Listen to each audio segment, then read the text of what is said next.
I've been watching Squid Game while we're on the topic of stupid shit. How do you like it?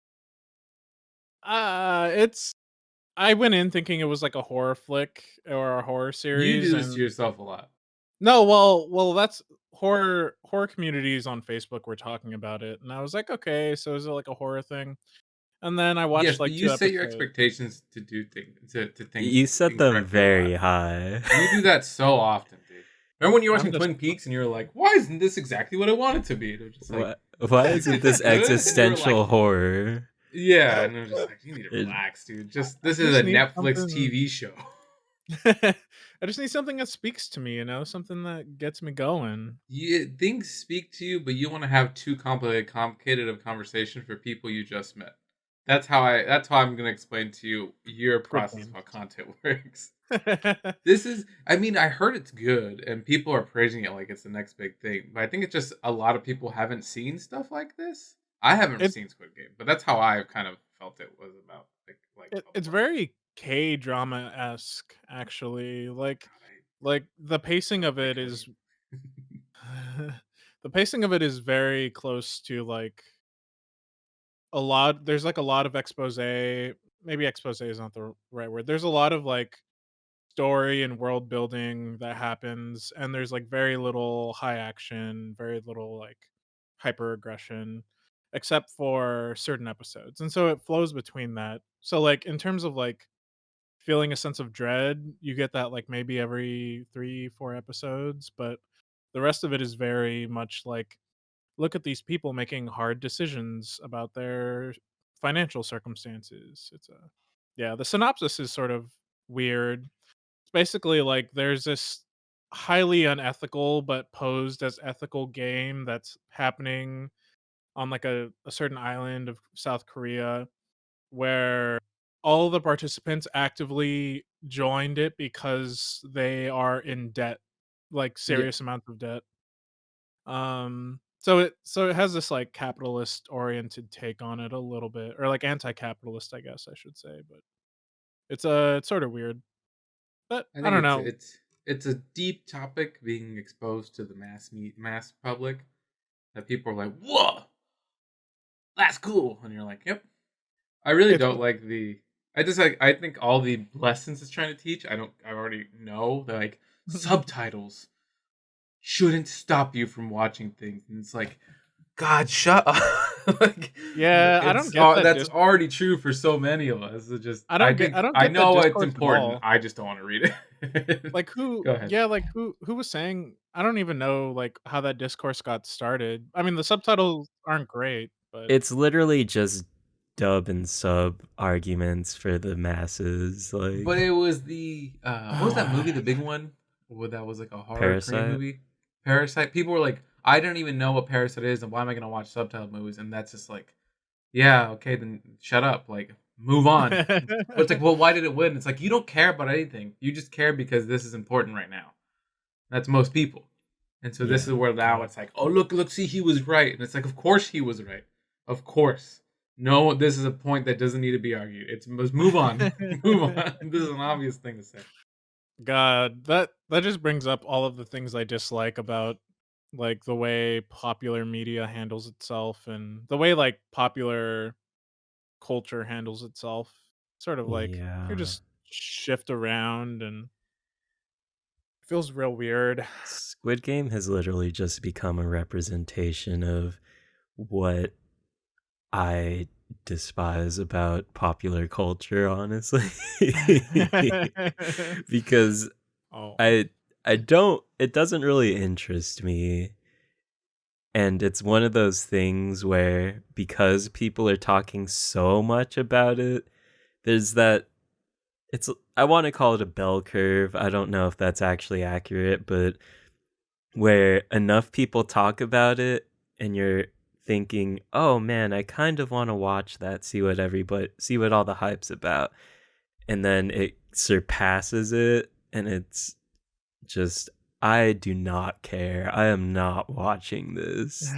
There's no way it can live up to any percent of the hype that this has been built. and Yeah. it feels like very surface level, touching on things that are on themes that I kind of have already seen done probably better in media. So Yes. Again, it's it's new for a lot of people, yeah, and that's why they love it. exactly. It's just new. That's why it's good. But it's like, It's very gimmicky too. I mean, like it plays off of the same thing that like Saw plays off of, which is like this like body horror mixed with like these like small episodic game type things mhm. and like the looming thread. It's almost like Coco Melon. Do either of you know what Coco Melon is? I don't know why that sounds familiar. It's like a baby, like infant toddler TV show, Coco but Melon nursery rhymes? What the fuck are yeah, you talking about? What is this?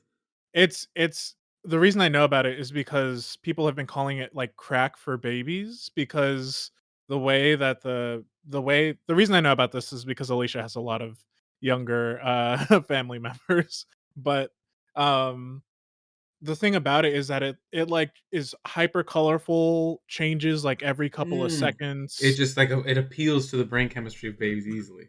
Yeah, and it's in a similar way, it's Squid Game sort of does that, at least for a couple of episodes where it's like, this it's not playing on the exact same parts of our brain, but it's playing on this idea of like this highly codified like pattern, right? Like Saw. Saw was super successful because it was like sort of like a spectacle in a way, like look at this movie about this guy cutting off his foot, you know.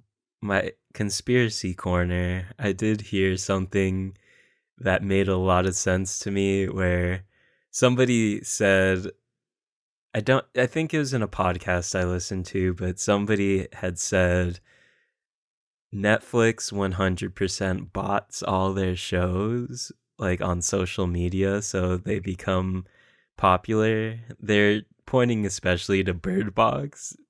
Apparently all Oh the my initial god. tweets about that were people with like 0 followers or whatever, Mm. That makes sense. and they're essentially calling Bird Box a shitty movie, but That is uh, 100% how to play the game right now. Yeah, yeah. and I was thinking it makes a lot of sense, but also it would make a lot of sense that they did that for Squid Game because people will not shut up about it on social media. It's it's a sort of a oh god. I mean, like, I'm at, like, episode 6. I got invested into some of the I heard characters. 6 is one where Sebastian got like really sad and almost cried. And I was just like, I did. It's I was what's his name? Not Smithers, Principal Skinner. mm. Like, just like I've seen better shit than this. I mean, the funny thing about Squid Games is or octopus activities or whatever you wanna call it, is No that one, there no. is, is that there isn't it's like playing on some of the tropes. Like I know exactly what episode you're talking about. Um and it's just like such a common trope to find in like other media. Like anime does all of the things that Squid Games is doing, but much better. I'm just gonna be real. Like there's enough and I think you can say that about any culture, Yeah, really. You can say that about like American television. American oriented movies. there's So always a better, more niche version of something. But yeah, does it yeah. appeal to the masses and make the most money? Who knows? One might call it the Your Name of Korea. Can we start this fucking podcast? I Yeah. don't think we Your should name, be in. your name is mid. I will not stand down. Leave our friends alone. Okay, I'm gonna start the podcast by asking you guys something because I don't know if this could be left in. This is up to you guys. You guys edit this stuff. Um, Yeah, it's good. what is a and this is I think is a very easy question to ask, and I hope we don't go too in the weeds about it. What is something you took a long time to join into that the popular culture like really loved? Squid Games. No. Like Uh, I have a really good example for one of you. That popular Um, culture or what is something that like a lot of people liked in general? Like Andres, you didn't watch anime, yeah, and then but you really just went off the deep end with it, and not in a bad yeah. way. But like, what was that for? Like Manny, what is there something else like? I picked this because with Star Wars, how big Star Wars is, I didn't Yeah. join it until the sequels came out, the Mm-hmm. newest Mhm. trilogy. I didn't enjoy. I was aware of it, and I just never knew. Mm. Um, and it being as huge as it is, I think some would argue Star Wars is like the biggest franchise in the world. I was just completely ignorant to so much of it. Mm. Or do you guys have any of that? Ye Mm. I have it a little bit. Yeah, for me, I think I mean, there's one thing, but it's a very, very broad thing, and that's, like, most popular music. Hmm. Um, it that doesn't really limit itself to, like, a genre, though. Like, cause I think that's fair to say, though. Like, yeah, I think that's yeah. not bad. Cause I grew up, I grew up fostering this fucked up sense of musical elitism that some people foster, where, like or in anything really, where it's like, "Ooh, because I look at things that other people don't look at, I'm a hipster, I'm like, I know niche things, I'm smarter than you, etcetera, etcetera."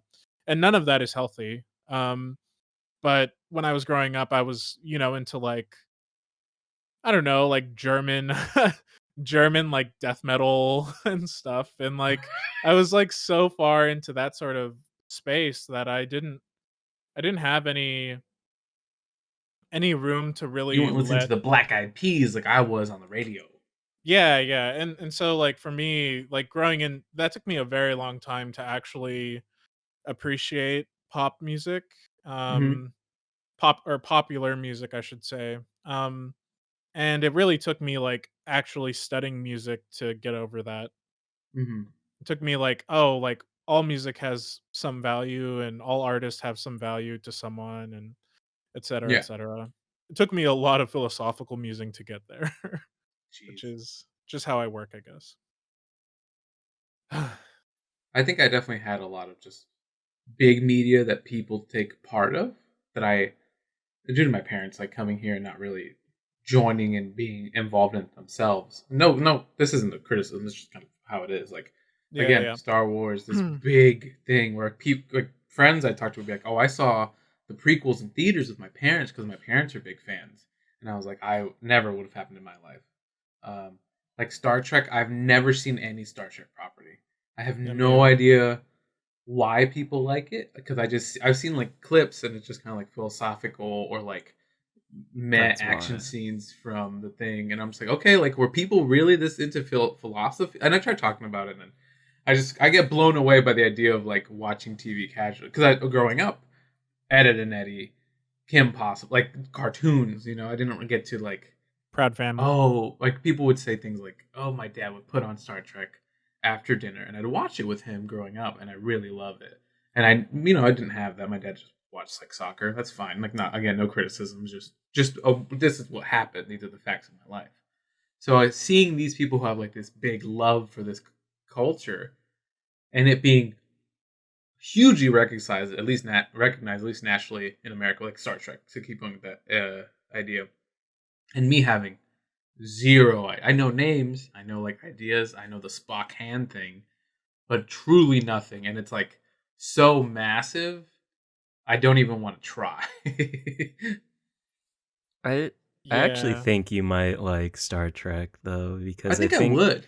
I think it It's very in your is wheelhouse. yeah, I think what people find appealing is that it's such a well-built universe and Hmm. there's I mean the whole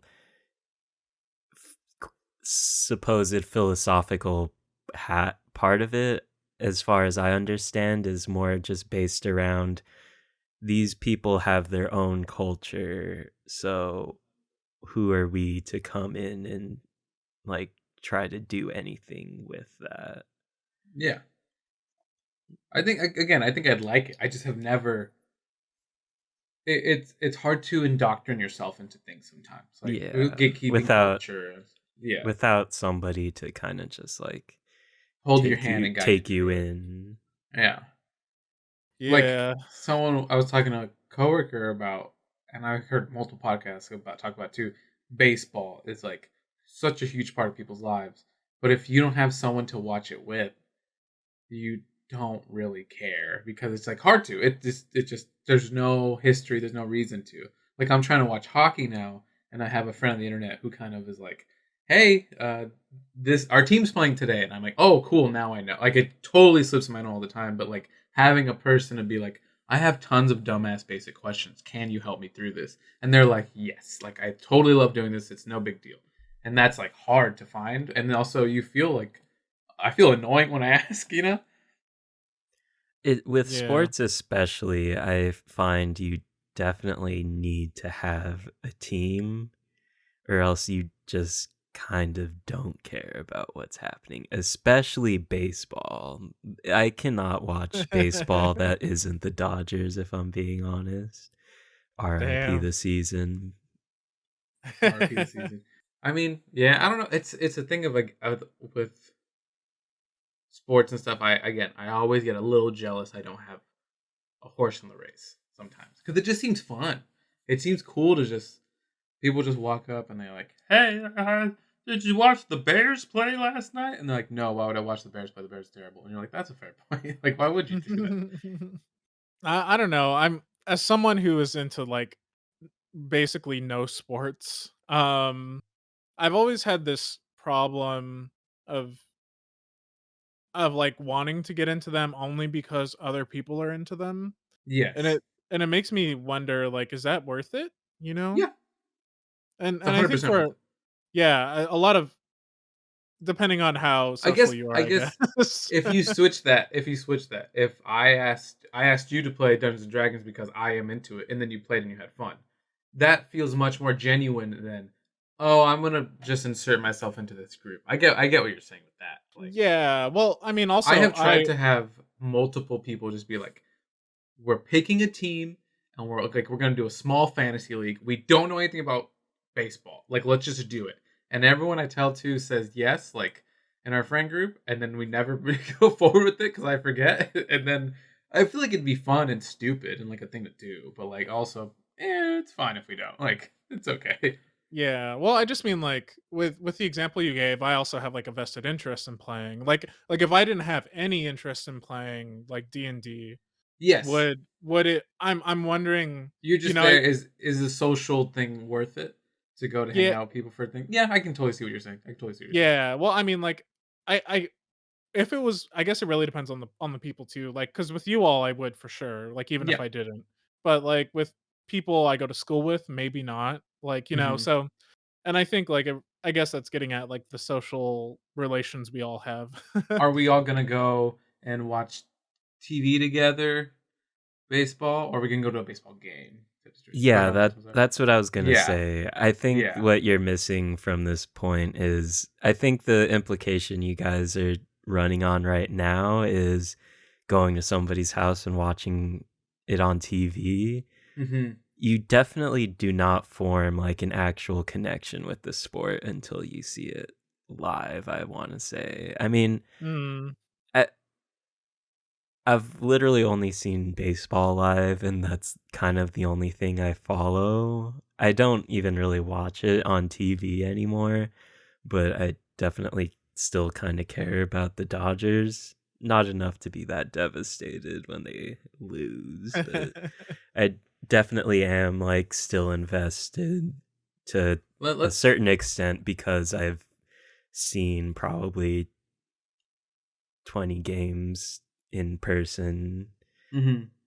and I've had that experience so many times. Like, Where I kind of fully acknowledge I don't want to go into is like learning players and really caring about players. Like I don't really that's kind of where I don't really want to do. But I've seen baseball professionally played. The Clippers played at my university one time. Basketball's pretty cool. We just had shit seats, but like basketball's like a fun, constant, energized sport. Football is really fun. I watched. Soccer can be much more invigorating when you're in person. Um, I might go to a hockey game. Like I really want to buy tickets. It just seems fun. So then my question goes to Manny, how many sporting events have you been to in your whole life? I mean, he's been I've to a lot of football, yeah, a high lot of school football. football, High school football. high school football in particular.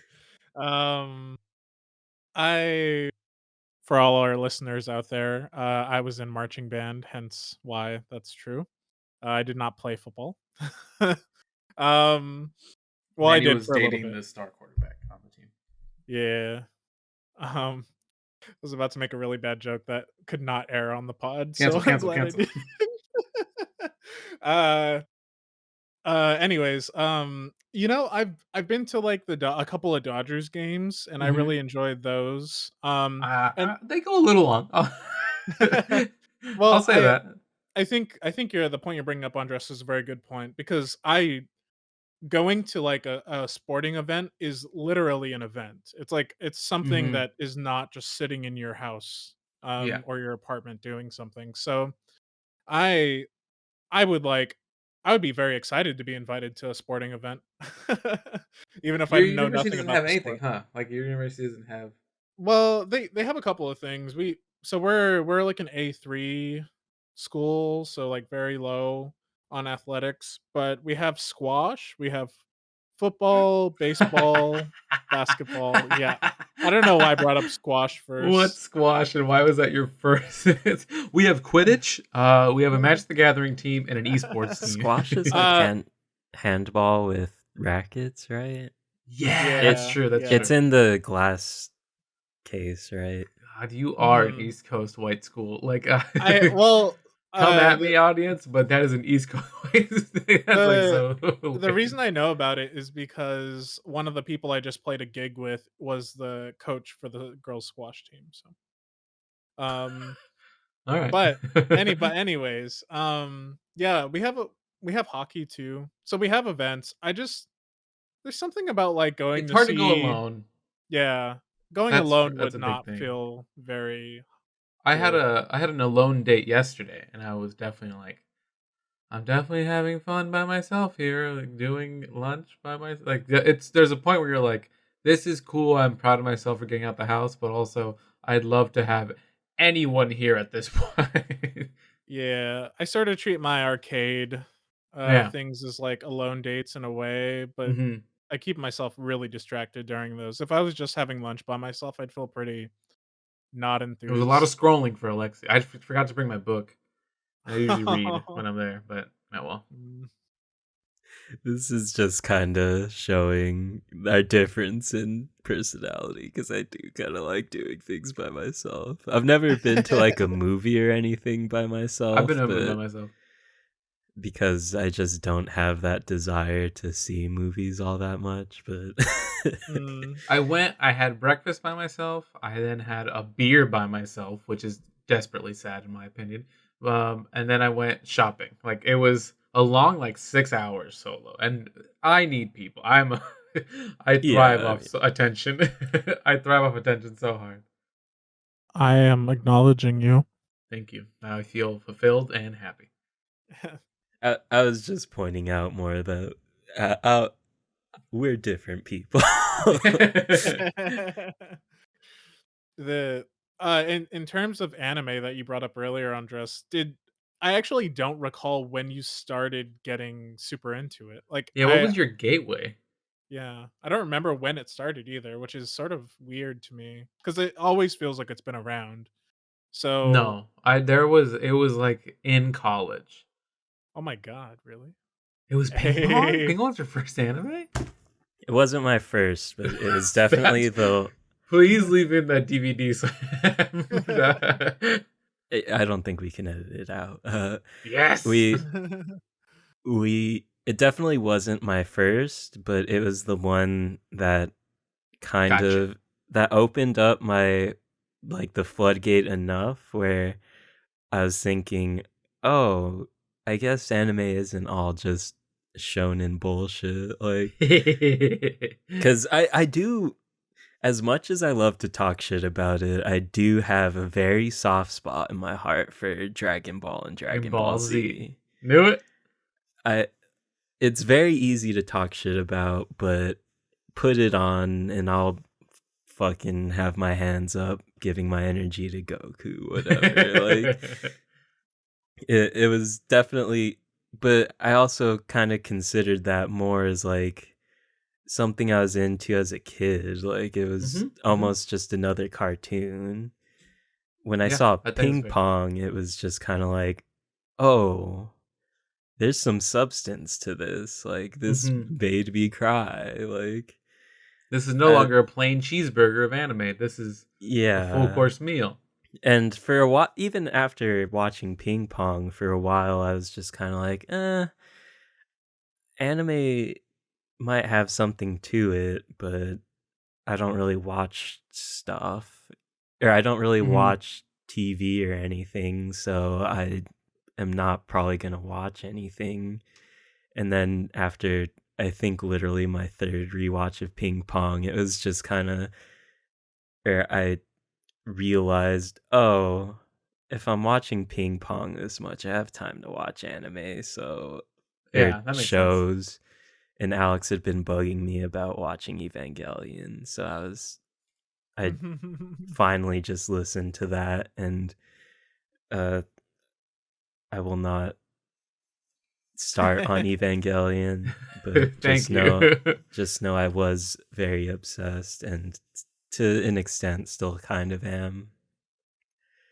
Um but after Evangelion was the thing that like blew open the floodgates, Yeah, ping pong was like the crack. the crack in the dam. Yeah, Well, I I don't think even. Oh yeah, I go think ahead. it's fair to say that Star Wars is the Evangelion of American culture. So now we're going to move on to the main course of the podcast. You both are not happy with what I just said. I'm just um, like transcending on, or I've just transcended shitty Evangelion jokes because I've heard and damn. seen too many of them. Unless it's Ba, like, ba, unless ba, it's da. published and somebody probably got like $50 for writing an article, then I'll be like outraged. But Your words have no effect on me, Alexi, is what I'm just saying. And I exactly. get it. um, so this week we watched Feliz Jueves. Solo, a Star Wars movie, and honestly, it's a dumb fun movie, which is counter to a lot of the things we do most of the time. And that's all I wanted. I wanted a dumb, fun movie that some people didn't like when it was coming out, but I want to hear about your guys' opinions after I tell them. I'll do mine afterwards. You go first. I have initial thoughts to my initial thoughts, which I will read. Um, my initial thoughts to my initial impression of this was childish Gambino and a douchey lead character question mark. That's what I wrote. He's everything. Um, That's his whole persona now. It feels like. yeah, yeah. I going into it, I was like very I was actually pretty skeptical that I was going to enjoy it, and by Mm-hmm. enjoy it, I mean, like, I don't know, I always hope I can find media that I'll rewatch, and Interesting. I'm not sure I would rewatch or reread or whatever, um, Solo, but I I actually really enjoyed the entire ride a Yeah. lot. It was a lot of fun, yeah. You reading Solo? No. There is a novelization, and there is a 7-part comic series. Yeah, I looked up a little bit about Kira, the character, Kira or whatever it is, and spelled ridiculously. yeah, Q it's like I QI apostrophe R apostrophe A. RA. Yeah, it's So crazy. stupid. Very Star Wars spelling. I looked up some background information about that character, and I found out about the novel that came before this movie, and also the series that happens afterwards. And Because the series yeah, happens afterwards. it was like Oh maybe. yeah, she gets a few issues. I remember I really liked her character. She Mhm. gets a few like standalone issues, but she didn't really get as much Yeah, she's like a love as big people part. wanted. She's a big part in like the sort of like animated series that come in between or something. There was a Like, I hope it's not mean to say it was a girl focused series where they just kind of got all the female leads. and gave them like an episode or something. I think she got one. We are a feminist podcast. I agree with that statement. We are. We totally are. And yeah, so yeah, my long and short of it, without getting into too many details, was that I was skeptical going in, so all my notes are like really ignorant, and I love them. Love it. I love all of them, We and don't need to think too hard about this at all. We're gonna get to this dumb shit because of Star Wars, and I'm excited to just watch you guys go. Why is it like this? one of my subheadings is Gambino Bambino. Love it. So that gives you an idea of what I was writing about. Andres? At its core, it's a very thoroughly entertaining movie. I will admit that I watched it in not ideal conditions for what I like to do. I definitely watched it like 30 minutes, last hour. Really? Yeah, it was just kind of a hectic day yesterday, and I didn't want to. What can I know? What your like standoffs were? This movie does section itself decently well. I'd say like, okay, this job ended. You can kind of like pull away, make this an episode, and then this and this. Yeah. It was from the start to I think just after it's after Chewbacca joins. Okay. And then from there, right when they're about to get into the Millennium Falcon, and then that's the rest. All right.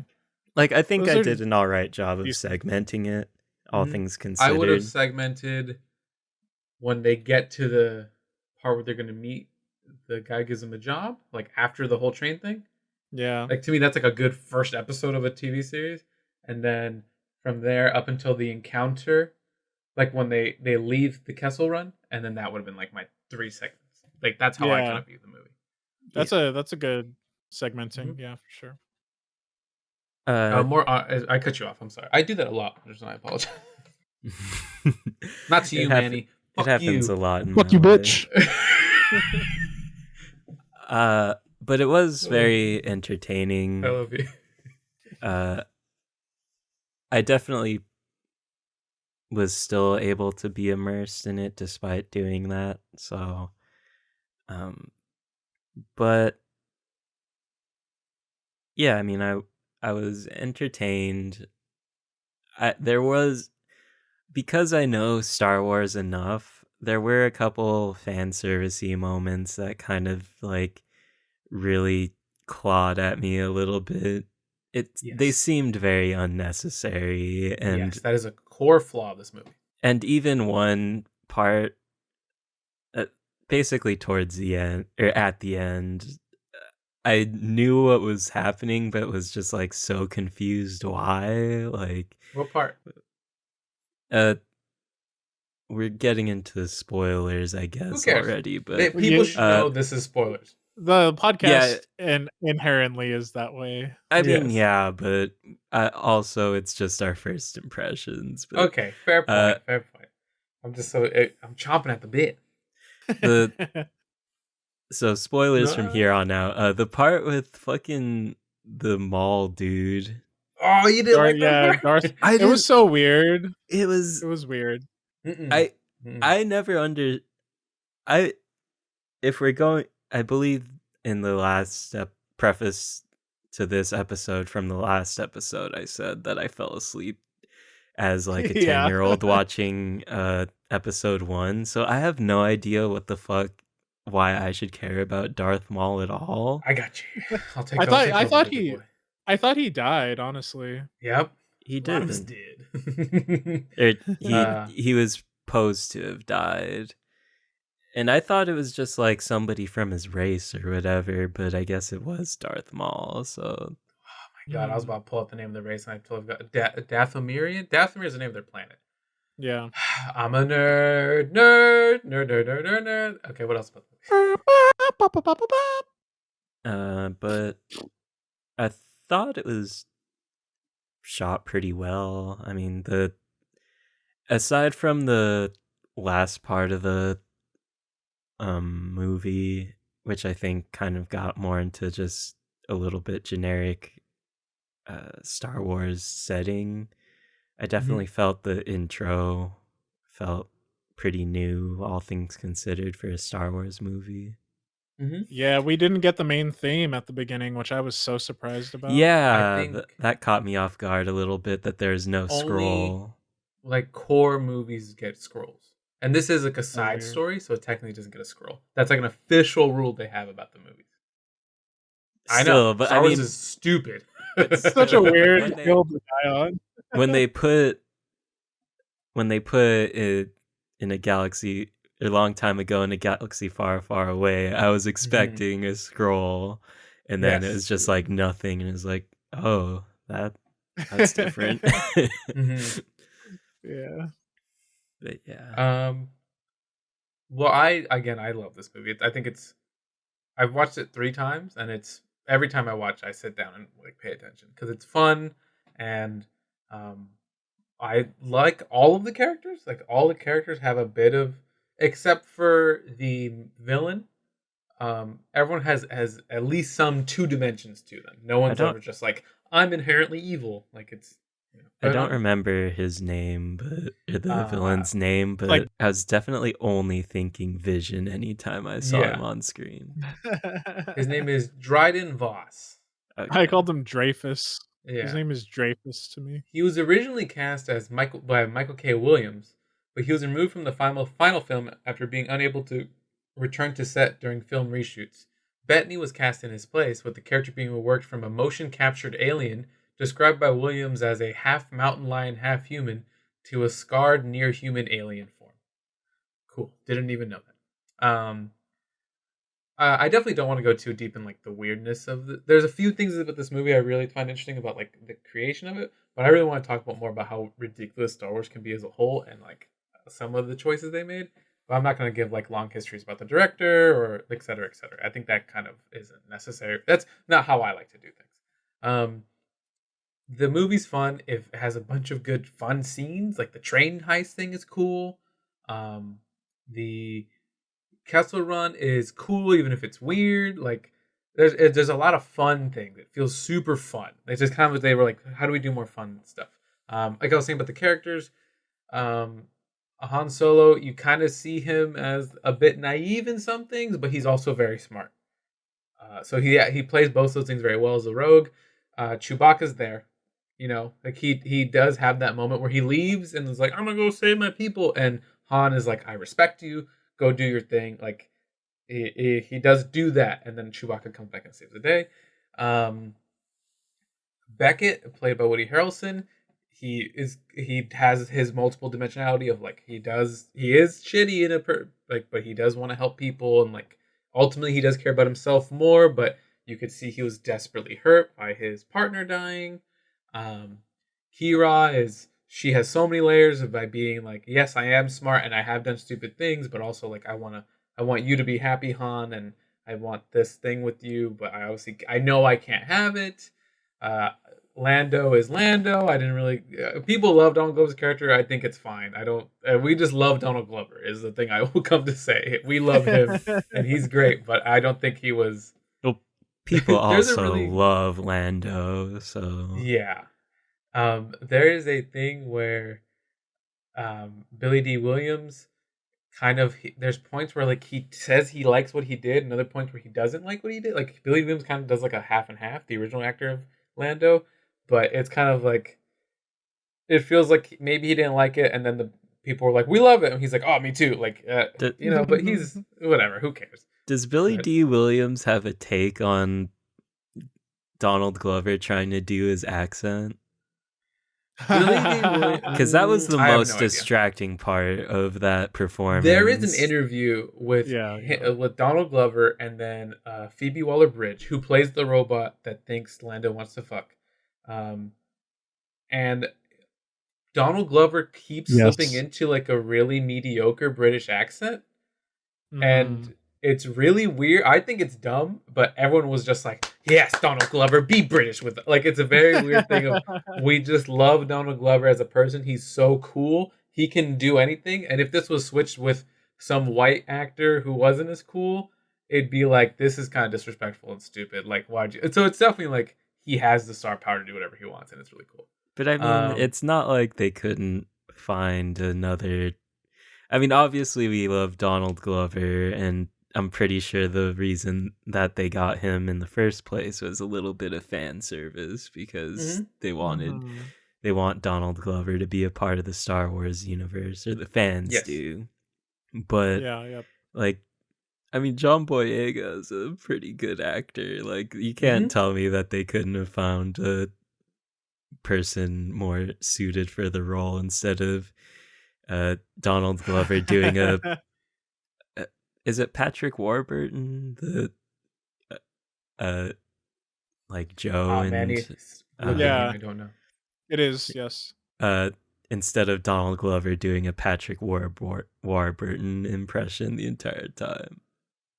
I don't know. People love again. People love Donald Glover. That's all I'm gonna keep saying. There's definitely other things I would say that kind of just are me just being dumb and annoying. So I'm not gonna mention them. Why do you want to fuck me? Yeah. Phoebe Waller-Bridge, the actress who played L3, she's very weird. She said, like, I've never seen Star Wars. They gave me this movie, and I said, I'm gonna do whatever I want with it. And I think I've enriched this universe. And I was just like, okay, like, whatever. Her being a part of, like, her downloading into the Falcon, people were like, she says here, the Falcon, a personality that is fused with this amazing character played by, someone else saying this, played by Phoebe, I think does actually enrich the other movies. I don't think so at all. I think there's no reference to that. It's just a ship in every other movie. It's just now that it has this cool navigation system that is never ever mentioned.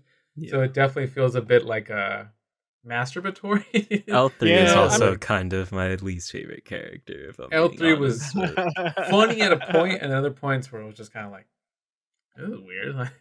I swear to God, there's a scene when L3 is talking to Kira that implies that there's a way for humans to fuck the droids. I swear to God. I think they say it doesn't work. She specifically said it doesn't work.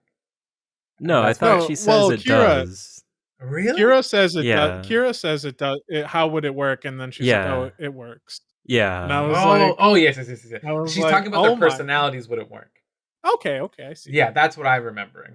Because I don't remember that. He wants me and I don't want him. It definitely felt like, okay. I think it was like it is funny. It's a double entendre, I think. Yeah. Though, like no, like she specifically mentions it does work and then later goes, but it wouldn't work because of our personalities. Like, we can fuck, but like we're never gonna be like married. Like that's what now that I'm remembering the movie.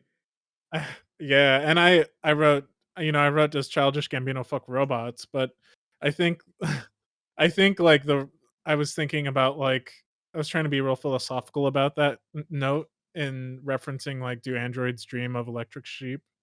And I just realized how fucking stupid I sound. So. I mean, we can watch Blade Runner sometime. God, please no. Really? You don't like Blade Runner? It's too long. I get bored. It's a noir movie. I don't think I'm used to those. I love the world of Blade Runner. I love everything about Blade Runner except when I don't know what's happening. There's parts where I just get a little bored. The original movie is really cool. This sequel I liked, but I literally had to watch it in 2 sittings with my mom because we started watching like at one point and it was going so long that it was like we gotta eat dinner. Let's come back. I think I watched the like 3-hour version of the first one, and I don't know. We'll talk about this another time. But I like it. I know they're making a. Someone mentions me in a post on a Discord server, and they're like, "Hey, there's a Blade Runner D&D game coming out, like the D&D system coming out. I'm saying it the wrong way. RPG system coming out." And I was like, "Why is no one asking me to run this for them? I will do whatever you want if we can play more RPGs." Anyway, for the record, I've never seen Blade Runner. It's cool. It's cool. I'll come back. John Favreau's in it. John Favreau is the little monkey man thing. I think he was a fun character. Oh, is that why Yeah, his voice sounded so familiar? he's that character. He's also a director. He's like one of the best directors we have of our generation for like big dumb pop culture media. Like he directed like Iron Man. He Yeah. directed Mandalorian. He's made a bunch of nonsense. He directed Chef. Chef. Why it felt like this while we're on the topic of those characters, Yep. it felt like it was a Guardians knockoff for like one third of the movie. That's sort of how it felt Hmm. to me. It felt like, they were trying to make him to be Raccoon and Rocket, It's hard whatever not his to name have Rocket. like is. a spunky thing do it. Like I get that. But Rocket It is felt as a weird. character concept is I think pretty standard for being like I'm the weird Yeah. guy that's smart and can do everything. Like I can see, but I Yeah. can totally agree with what you're saying. He's the goofy And, mechanic. Like, it felt weird knowing that they own both properties. It felt, or Disney They owns both know what properties. works. They know what works. I like the character. I love that he was like forearms and running around and like he's wearing the Yeah. suit. And then he's like, dude, I just saw you like lift your own ass with another pair of hands. Like it's funny. I liked it a lot. No, I liked it a lot. Don't get me wrong. Yeah. It felt weird encountering like a Guardians of the Galaxy archetype in a Star Wars movie very briefly. I think it came out like after Guardians for sure. Well, it's like any team-based thing has to have different qualities, and then like Firefly has a quirky mechanic. It's always the quirky person who can work with machine, or like the stoic person. So if they're quirky, they're gonna be a rocket. If they're stoic, Were they also short? it was a girl. She was kind of short. There you go. Girls are short. Alexi opinion. maybe it's just like a sci-fi trope, honestly. Yeah, Like, it really Yeah, is. it might be. It might be. Yeah, for sure. Could There definitely is be that. a parody of Star Trek made by who makes Family Guy? Seth MacFarlane. Seth MacFarlane made a parody Star Trek, and he has Norm Macdonald playing like a amorphous blob mechanic. It's super stupid. Anyway, so Solo goes for all those things, and then the big criticism about this movie is that it explains a lot of things that didn't need to be explained. How he got his name. Oh, you don't have a family? Your name is Solo. Like people were like, all right, and it's like to me, it's like whatever. Like it's fine. You can move on about that. People didn't want to know what the Kessel Run was. I can kind of agree with it. So it's whatever. Some people wanted it to be like, oh, he enlists in the Empire. I'd like to stay in that and like expand on what the Empire is for a whole movie and that see was what pretty that does. interesting. Like seeing non-stormtroopers just like fighting. It was like, oh, yeah, there's definitely more to this. And that again, they tried doing that in the new movies. If you guys have seen Episode 7, where Finn is a stormtrooper and he defects, and then they don't do anything with that either. So they're afraid of doing things. Yeah. The movie also has, let's see, what was the other things that people were complaining about that I wrote down? There was a lot of making out in this movie. Yeah. I was surprised about that. Mm-hmm. Well, That's one of my notes. In the actual original trilogy, the only one that does get to make out is Han, so it makes sense. A lot of people didn't want this movie to be made because Harrison Ford is alive, and they were like, well, no one can be Harrison Ford. I think the main actor, Alden Ehrenreich, is very good at playing this like charismatic rogue character. He does a good job. He doesn't just do a Harrison Ford impression. He makes his own character, in my opinion. He's super cool, like, and charming, and it's, again, I really admire this guy's thing. And Harrison Ford also, again, was like, here's my advice to you, yada yada yada. He's cool, but I feel like both him and Donald Glover got really kind of the shit end of the stick because they had to, every time they had an opportunity to like do something by themselves, it felt like they're pulled right back in by, oh, you have to abide by this character. Yeah, and is it fair? They have 9 movies of character, you know, but this could also be a different time. They could be immature. They could be dumber. They blah blah blah blah. Blah. I agree though. Totally agree with what you're saying. What was the other thing? So that's the main complaint people had, is that it answers a lot of questions that don't really need to be there. But I think what it Well, does well is it doesn't need to be a story about the bullshit Skywalker family. There's no mystical Jedi nonsense really, like of just like, Yeah. it does that well. And Star Wars has a whole thing where they had an expanded universe about this stuff. I don't know if you guys are aware of this, but Star Wars has a long history, and then it was bought by Disney, and then Disney bought it, and then it said every book, every comic, everything is no longer canon. Only thing that's canon is the movies and the Clone Wars TV show. That is the only thing that is canon, and that is a new canon that is going to start now. So everything that is before is called Legends. And in Legends, Han Solo is a completely different character. Han Solo does marry Leia Organa. Han Solo has 3 kids. Han Solo goes and has like this there's tons of other stories that take place. Luke Skywalker has a clone sister.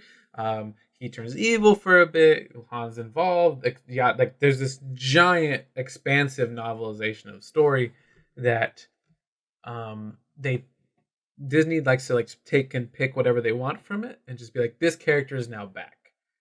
This character is now back. Or they'll just be like, all this storyline doesn't make sense. We're not doing that anymore. Han Solo has a kid. It's now another Skywalker who's a piece of shit, etc., etc. So that's kind of my weirdness with Star Wars, is that they have a huge following, and then they have the smart move, in my opinion. Honestly, Disney just went, all right, none of that exists. This stuff exists. Here's our new things, and they have good new things, to be fair. But I don't know of any other thing that's ever done this. And I don't know if you guys have a thing with that, like just hard resets on things like that, like such a big hard reset. I mean, the New 52, if you want to talk about that. The New 52, I guess you could say like a lot of comics do definitely reboot, and they keep like the idea of the origin story. That's fair. That's fair. Yeah, that's the Um, only one I have in memory that I could mhm. actually point The to. Ultimate Universe technically could count of Marvel. Well, the Um, newest Secret War, right? They just kind of wiped a bunch of stuff and trying to combine the universe, right? they Secret Wars, I think, right? Is the difference, Yeah. because there's Secret War, which was the original one, Yeah, which was really Secret cool. Wars. Did you read Secret War, the first one? I'm familiar enough with it. I haven't read Man, it, but I've Andres? I've read the lore behind it. I haven't Yeah. read it, no. So basically, like Nick Fury hires a bunch of the Marvel heroes, and they do like a secret mission, and then he wipes all their minds. And this is them like encountering him after and being like, "What the fuck happened? Where were we for the past like 4 days?" And it's like a really cool story.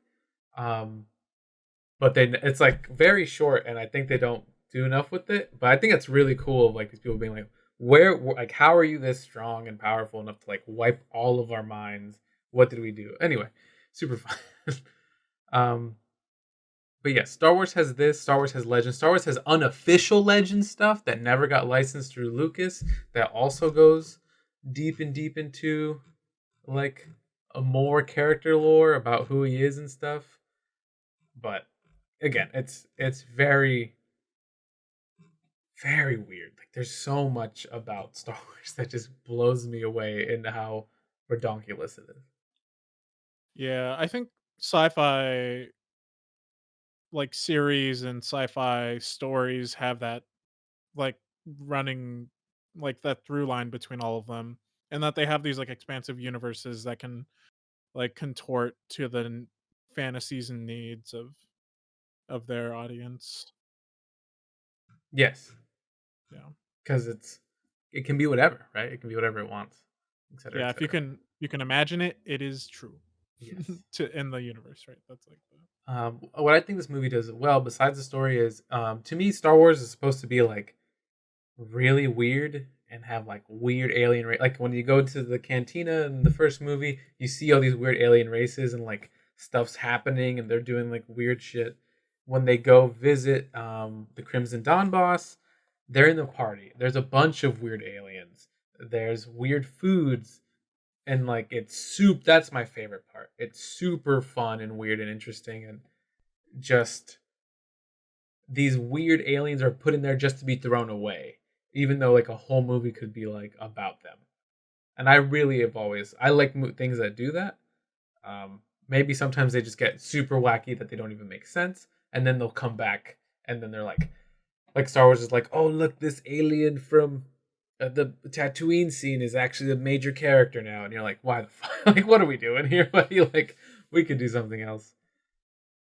Let me see. I'm trying to think about where to go with this because That's I'm that's honestly. like a that's Go ahead. actually a pretty big the thing that really captures you. There's like a word for it in like literature or something, but it's this theme of like never being able to know everything about a Yeah, universe and like having such an expansive universe unanswered lore. questions and stuff. Mhm. Hmm. Mhm.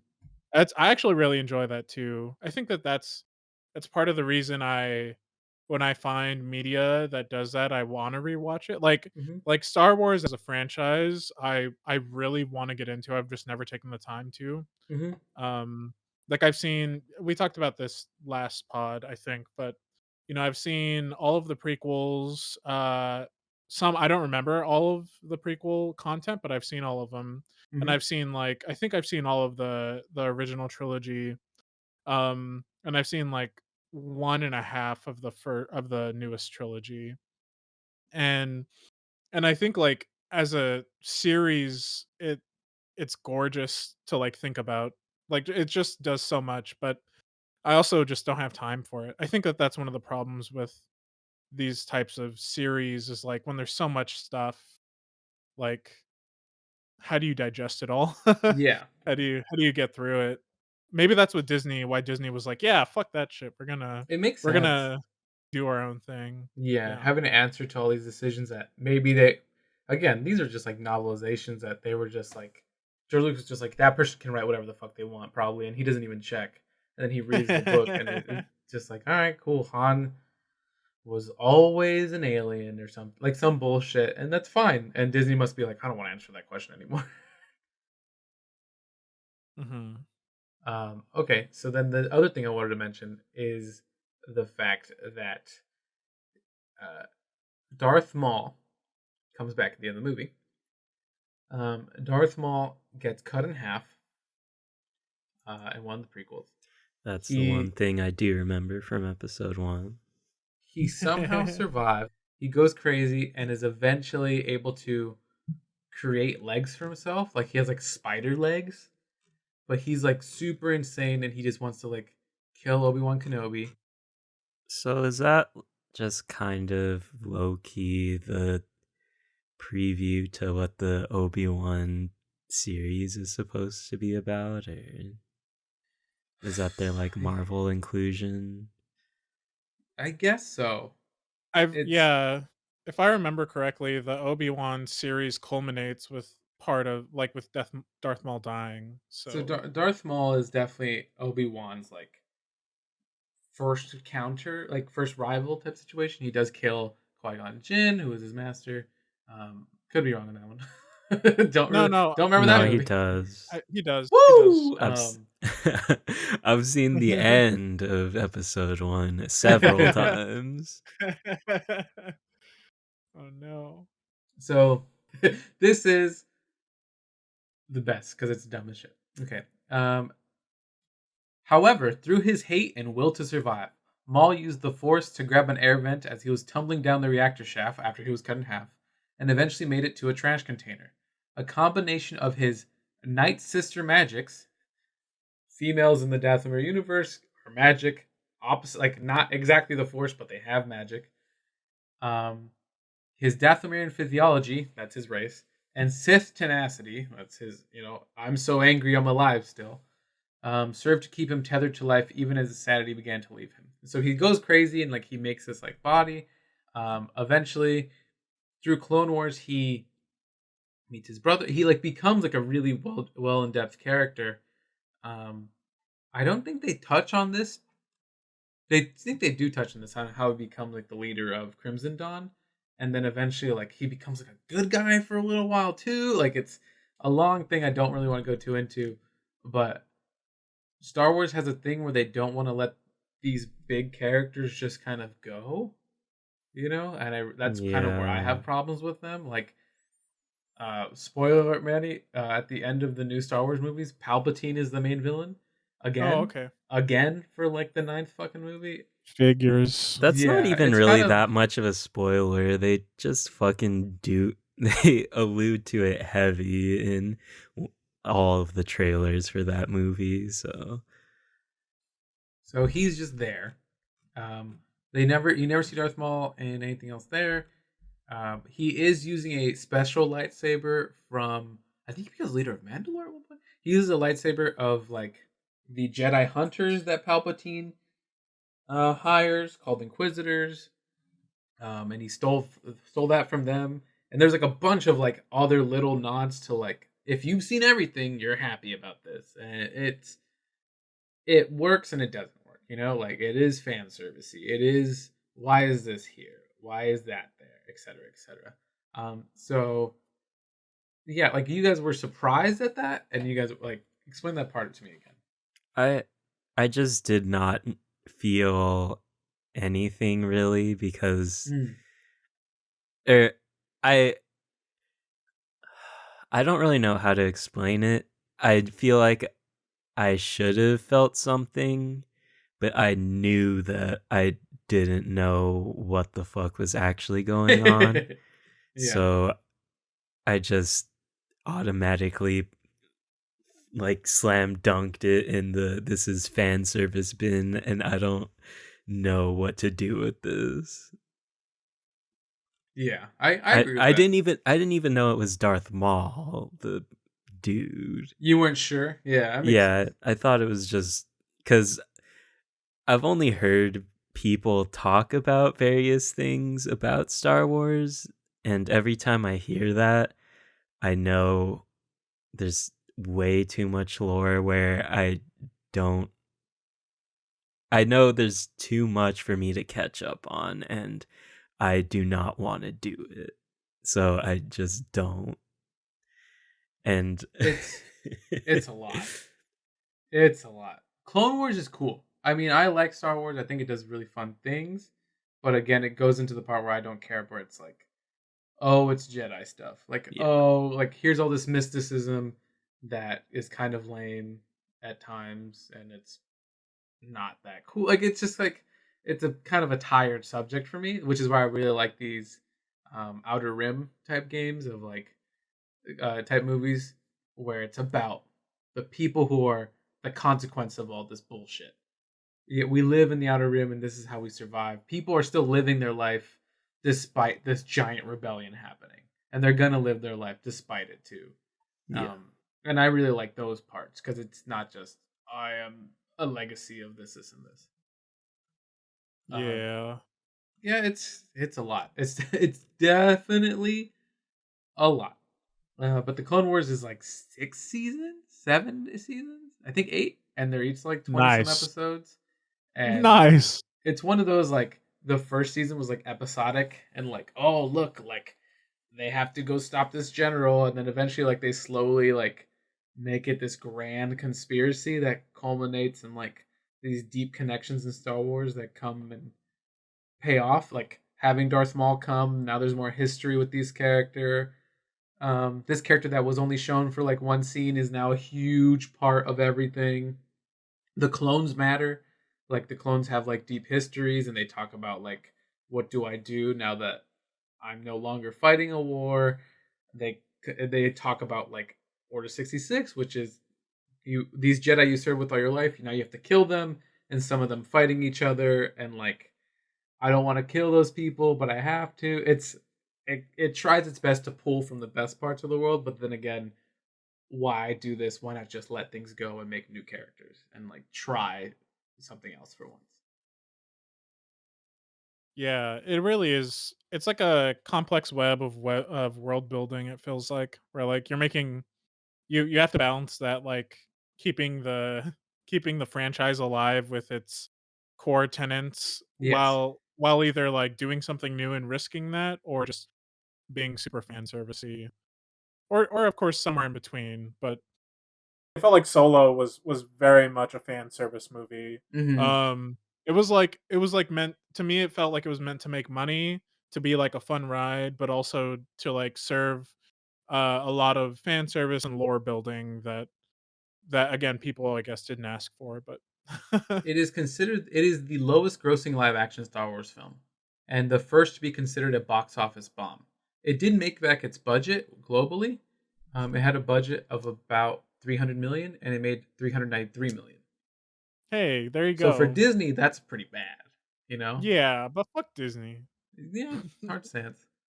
So again, like people didn't want this movie. It didn't get advertised that much because people didn't want this movie, and then people just kind of like shit all over it. But again, it is like if you watch the movie, it's not that bad. It's a decent ride if you want to eat some popcorn, just and like turn your brain off. Yeah, something one of the things at the beginning of the movie that really caught me was hot wiring, like, advanced tech, and it just like, when Solo was hot wiring like, The car the thing, The the speeder. hover car car. thing, yeah, the Yeah, the speeder. speeder. There you go, nerds. Thank you. It just finally put in the context that, like, there is this element of, like, retrofuturism that came Hmm. from Lucas's work, and, like, how that's supposed to be a pivotal part of, like, the Star Wars franchise, and I didn't put 2 and 2 together until I saw the hot wiring, which I think is sort of weird. There's a big there's a big dumb thing of Star Wars where like you like logic where this door won't lock. This door won't open, so you shoot it and it opens. And now this door won't lock, so you shoot it and now it stays closed. Like whatever you need it to do, you shoot it and it will do that. It's funny. And I've seen I was listening to like a Star Wars actual play podcast, and they're like, I shoot the lock, and they're like, what do you need it to do? That's always like the dumb big joke of like, I need it to lock but open again in 3 minutes, and they're like, got it. Like I'm putting a 3 minute timer and it's gonna open again. And it's like great, like it just does whatever it needs to. Yeah. So yeah, I think this is the weird part of. I think you hit a really cool part of Star Wars where it is there are hyperspace jumps, and it's like how? How does it work? And it's like, we don't need to know. But then it's like then they explain things and it doesn't make sense. Like in the newest one, they like hyper jump a vehicle through another vehicle, like another Cool, Star Destroyer. coolest It looks moment cool. in like almost all of Star Wars, It's super honestly. cool. Super fucking cool. And it's To beautifully shot. in what people consider the worst Star Wars movie. Yes. I Because of that scene, it's just like, man, fuck you guys. Like, this isn't that bad. You guys are just so fucking rose tinted glasses about Mhm. everything Star Wars that you don't realize how bullshit everything else is. Mm. There is a thing of why did how come it's never happened before? People were that's the big thing. We're like, why did this happen now? How come it never happened before in that one scene? How come you aren't just like making a horde of mini ships and just through AI control just hyper jump into shit and then just hyper jump back and just keep doing that over and over again? And it was just like, shut up! I just watched the movie. Just I watch mean, the movie. It's fine. also, like, the whole thing about L3 is that droids have shit too, and there's nothing in Star Wars that has, like, full AI or anything. Nothing can Yes, run itself, so you're basically just killing somebody by doing it. That was the whole build up to that moment in the movie, that it's a yes, Mm. but then it's a again, why can't you suicide just write flight. that now? Why can't you just be like, here's the droid. It's just as this one's a shitty box one. Have it push this thing. Like it is just like, yeah, they're alive, but tons of the Empire doesn't even consider them people. Yeah, I mean, you And you could can write throw that in a in. They you know could now. They know now yeah. that it works. So They Yeah, have that whole thing where like, oh look, they have these bolts that limits their movement and like brain capacity. Why not just make them do it? Like, so there's, I do agree with them. There's like, this is a weird thing, but this whole last series of sequels has been just like, why is this not happening again? Because we don't need to. It's very like JoJo anime again of like, how come he star fingered this and now why can't we do it again? I while we're on sort of shifting gears here with L3, I felt very uncomfortable with like the droid like the droid slavery dichotomy that was happening and like that being associated with Lando. Felt very like there was Oh, I didn't I even read a put that very together. I read You're like this seeing things I'm not seeing. well I it felt like a really small subcontext of it that like it just made me I was like, "Oh, that's sort of weird to like have L3 and like they made L3's hips sway and it was like supposed to be a feminized robot, which I'm like, I'm okay, like whatever droids, that can be a thing.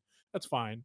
But it drew like a bunch of like it played like the marginalization Olympics a little bit with that in a way that felt a little weird or I think it's called like oppression Olympicing or whatever like Yeah, that the it her felt whole weird. character was so bizarre. Like because I just recently edited the East of West episode and we were talking a lot about how the like people on the ground are very caricaturized and nobody actually talks like that. L3 felt very like much a caricature of something, and I don't know exactly what it was, but it just felt like typical Disney bullshit, like having a character to be like, "Oh, we're inclusive. We want to do or we want this message to be in our movie even though there's no real way to fit it in. Yeah, I if I We're would an have even ally. We're a multi-billion-dollar company ally." I would have even taken I would have taken the L3 caricature stance better if it was just less caricature if there was like a little bit more depth to the character, but it was very it felt like it was specifically designed around like serving as like the sassy woman like counterpart to Lando that I just felt really weird about, you know. I was like, "Oh, this." Like I like L3 as a for for being a partner to Lando. It made for like interesting commentary, interesting dialogue a couple of times, but the sub arc with on the mining in the mining colony felt a little odd, you know. IndieWire says Solo Phoebe Waller Bridges L337 is the saving grace of this prequel and one of the best Star Wars characters ever. That's precisely why I think I didn't like that character, because it felt like it was placed to get bloggers to say, "Finally, Disney sees us, yes!" Oh my god. and just get people to throw some more money into old Mickey Land and Star Wars. There is a part in the later movies where C-3PO says that the Millennium Falcon is a peculiar machine, and that's supposed to be like why they put him in the brain, put L3 in the brain. That's like that's their connection to the girth, but it's also like, dude, like shut up. Like, it goes on too much. I don't know. I definitely didn't like her. We are the anti gatekeeping podcast. We This hate is everyone. Uh, and we're gonna gatekeep about it for sure. how did you guys like the um I don't know. They're not terrorist group. They're not a terrorist group. Oh, I don't know how else to classify. Like they're rebels. The rebel group. Jesus Christ. The start of the Because rebellion, because basically. or a section of the rebellion, I would say, of like Did it start was it that not the starting point for the Well, I think a rebellion? starting point for like I think it's a lot of places were doing it, and these are yeah. people who are like grassroots doing it, Mm. The the the sort of the main issue with being very fan servicey, and the end of Rogue One also kind of does this, where they make a super big implication that because of this movie, this is the start of something, or this is the start of something gigantic. And it's more true in Rogue One, but this one, I feel like the heavy implication was Han Solo, you started the rebellion in in the main series. Like, I That's how don't it came off to I me don't as think someone it's who doesn't supposed to be know a true, lot. but No, I don't think I wouldn't agree with that implication as the.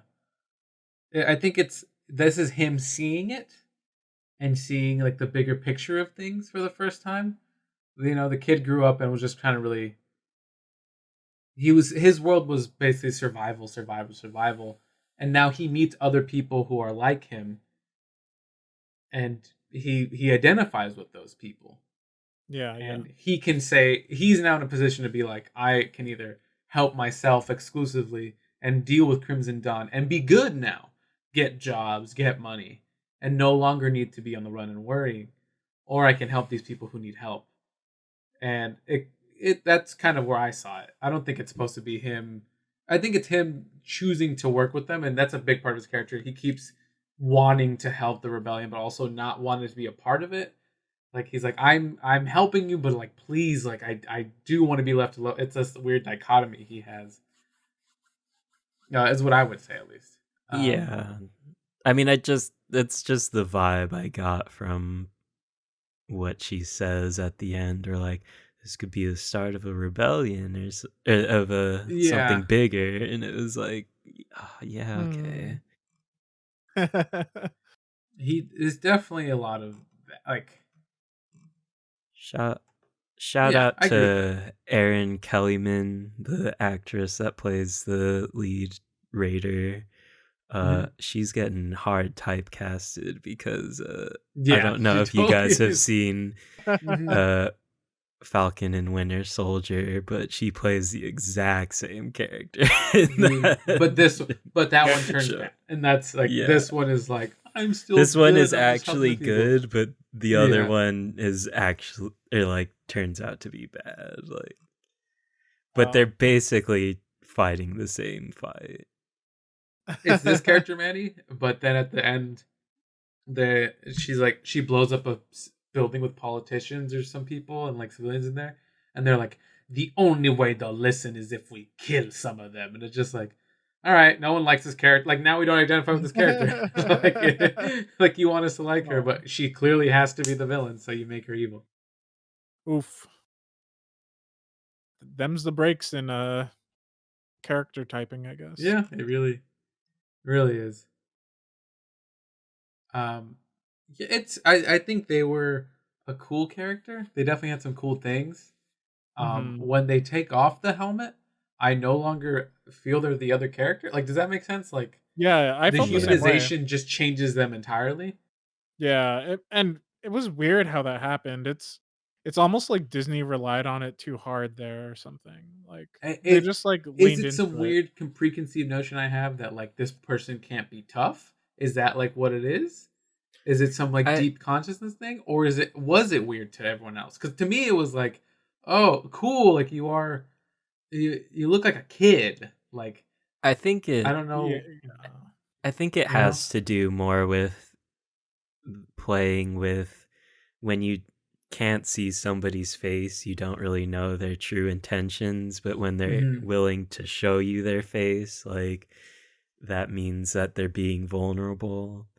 Like, Mhm. I think That's how the I took it fact, too. yeah, I think it was more just the fact that it could have been anything behind the mask, and when she takes it off and it's a human, it's like, oh, it's a person.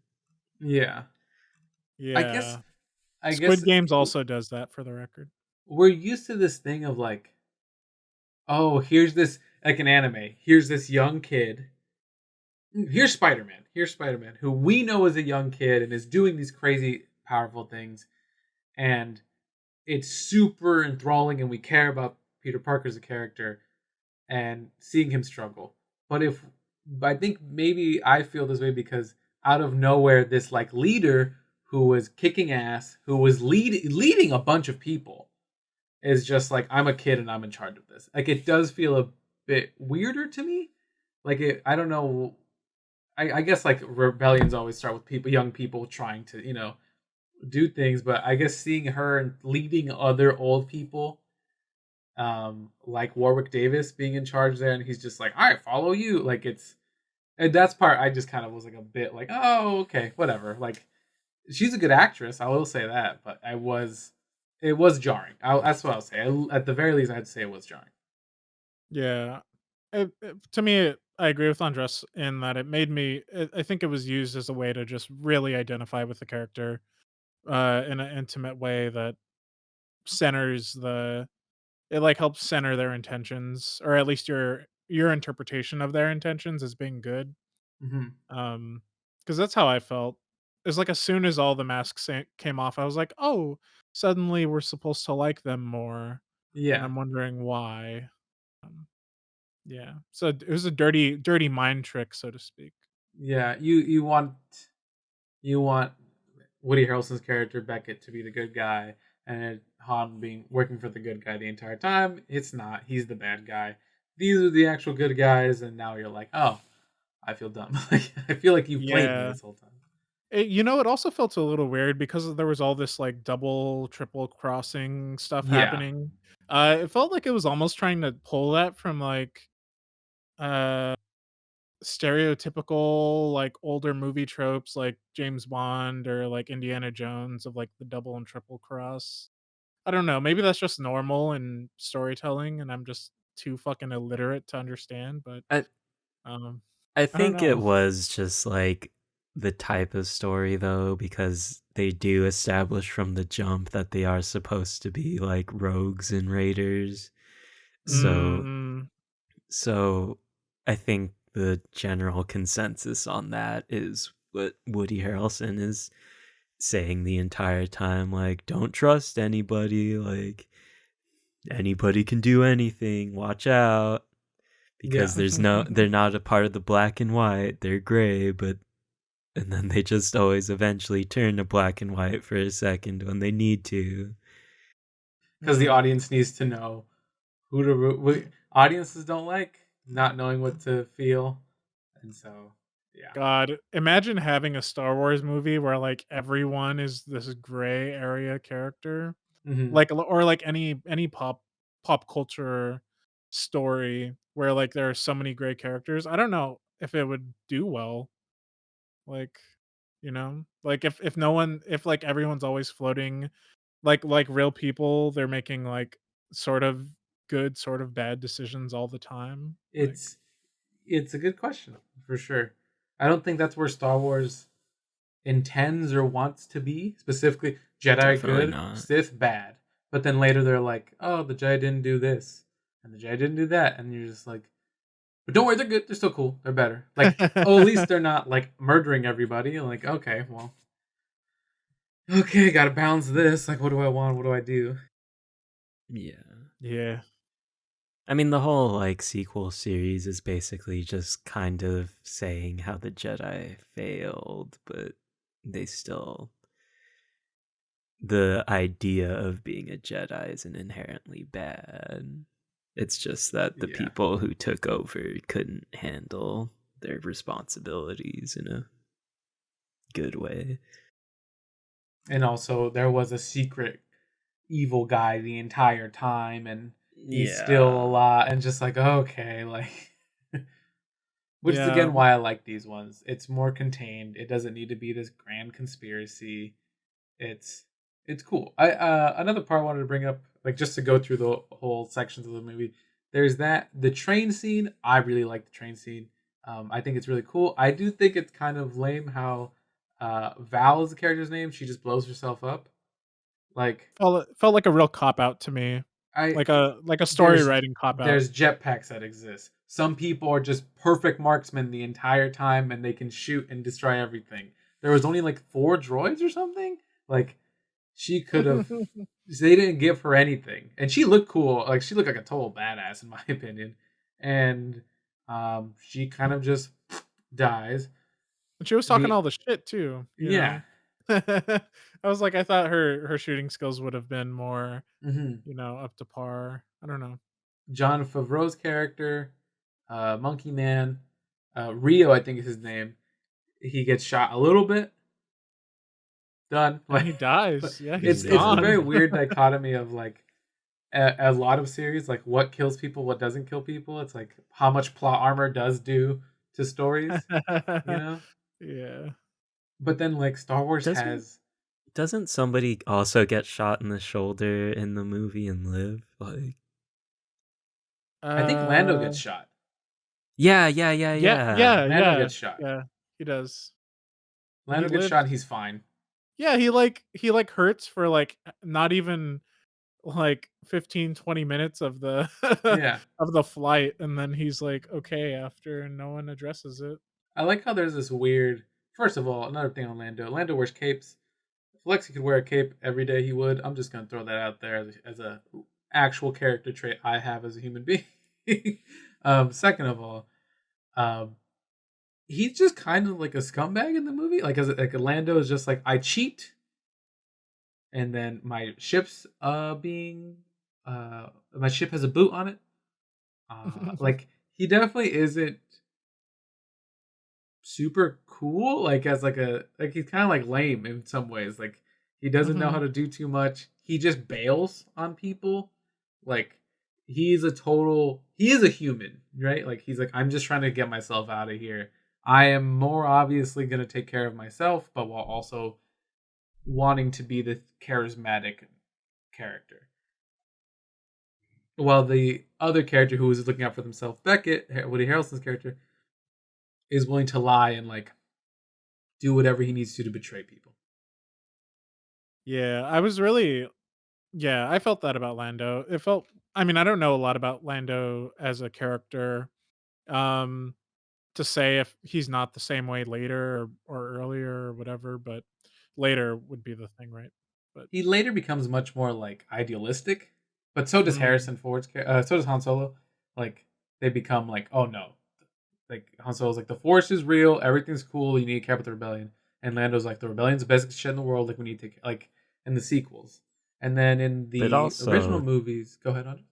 yeah, in the original movies, he Yes, does betray Leia and Han. Like, he straight up betrays the rebellion, and then feels bad, and then saves them. But yeah, to me, it's like that can never be forgiven. Like it can never be forgotten, at least, right? Like if I yeah, was me, like yeah. you literally betrayed me to fucking Darth Vader, like Darth Vader. Yeah. Um, yeah, that's how I felt about Lando's. I had another thought, but I forgot it, so I'm gonna If he comes stop back talking. around, please mention it. Well, you mentioned a second character after Lando, but I don't remember the character you mentioned. Um, Audience, rewind and then send me a DM on Twitter right now. It's your time. Ooh. I don't know who you're talking about. John Fuck Lennon. it, let's keep going. I love John Lennon and his racial slur um song. The part with the Kessel Run, I think it's cool. I think it was a cool thing, and like it kind of makes sense. Like it definitely is like an example of the story was written backwards. yeah. You know, like okay, we need him to do a Kessel Run. How? And like reverse engineering the thing. But it's fun to watch, and like watching them get out of there is a very beautiful scene, like visually. We got a little Um, bit of Lovecraftian horror going on, which was yeah, and nice. I love that shit. One of my favorite parts of the movie is when they have the TIE fighters going after them and the Millennium Falcon literally hits it like a frying pan into the meteor. Yeah, That part there's cool got parts in me. it. It's I love the part where like it's just like literally the ship is just shitting the bed and like falling apart, like the legs are falling off, and Han is really just putting it through the ringer. And then they're like, it can do this if we do this, this, and this. And it's like, it should be totally destroyed and broken by now. It should not work. But Well, I it's mean, fine. it is basically broken by the time they make it to where they need to Yeah. go. But But I think the part that would have made more sense to me, maybe. Now, this is just, I'm saying this right now, this idea just came in my head. If it was so broken that Lando had to be included in the final scene because he couldn't leave. And then, that like, would it ends with be them becoming friends and, like, fixing the ship together and then doing whatever they need to. that Because would then be that way kind of, better like, writing. wouldn't it be like, because Lando's just there and then he leaves. And then he There comes were back and then, like, they just gets fucked over again. there were a lot of double, triple crossing scenes Yeah. that happened. They were really trying to make a point about that at Yeah. the end of the movie. That's fair. And I feel like I could have dealt without Lando leaving, but I guess it makes for like It's climactic easier. There's storytelling. another character to include in here. Another, yeah, Yeah, what would Lando have done during the final scenes exactly. anyways? You know. yeah, I think So it was just more for a gag. Like, yeah, Yeah. they just definitely wanted. I mean, because he left without his money, so that yeah, was that's that true. was the weird part to me. Like, I guess as soon as he saw the Raiders, he's just peace out. But See you. Yeah. also, for somebody so about his money, I thought he would at least try to stay. I thought it was really funny at the beginning of the 3 years later scene where they're on that planet with the war where they meet Chewie. Um, you literally hear someone yell, "My leg." Do you Really? really? Yeah. Oh, I s- You somebody wrote that, def didn't you?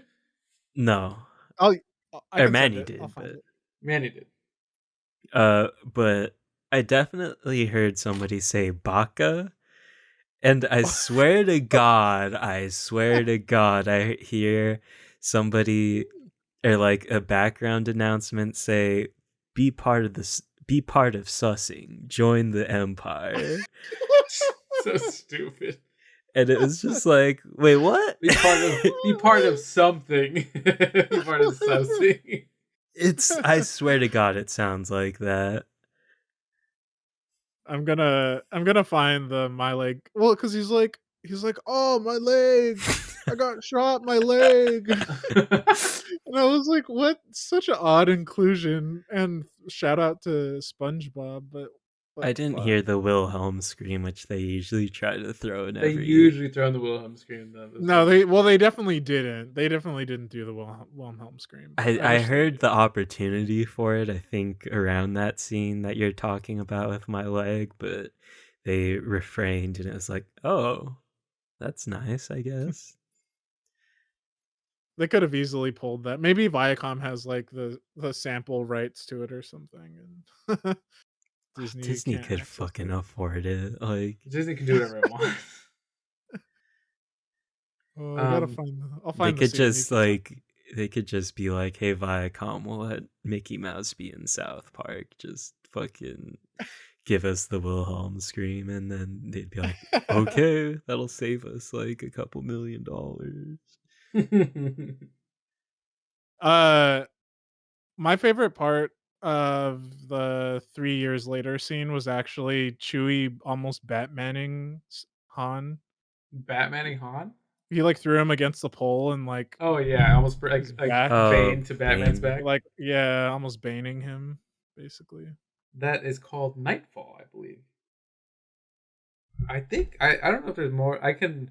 Was there a scene you guys like that, like your favorite scene in the movie, just so we could get a good ending? Because there's definitely a lot of like more lore I can go into. I think you guys might like the Empire has a secret like propaganda division, which is one of my favorite like things that isn't explored in the Empire. It's called like the IFB, and they like because the Empire is like xenophobes and they hate everything, so they like totally trick humans into feeling that way and join the Empire.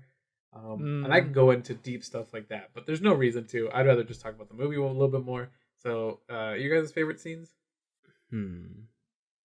I think this movie is best when there's a lot of action Mm-hmm. because like the lore dumping and the crimson Crimson Dawn. Crimson Shroud, Crimson Dawn. Yep. Um, they that's nice, but and I think it's important for the movie's storytelling, but my favorite parts were generally the high action, high octane parts. It sort of helps me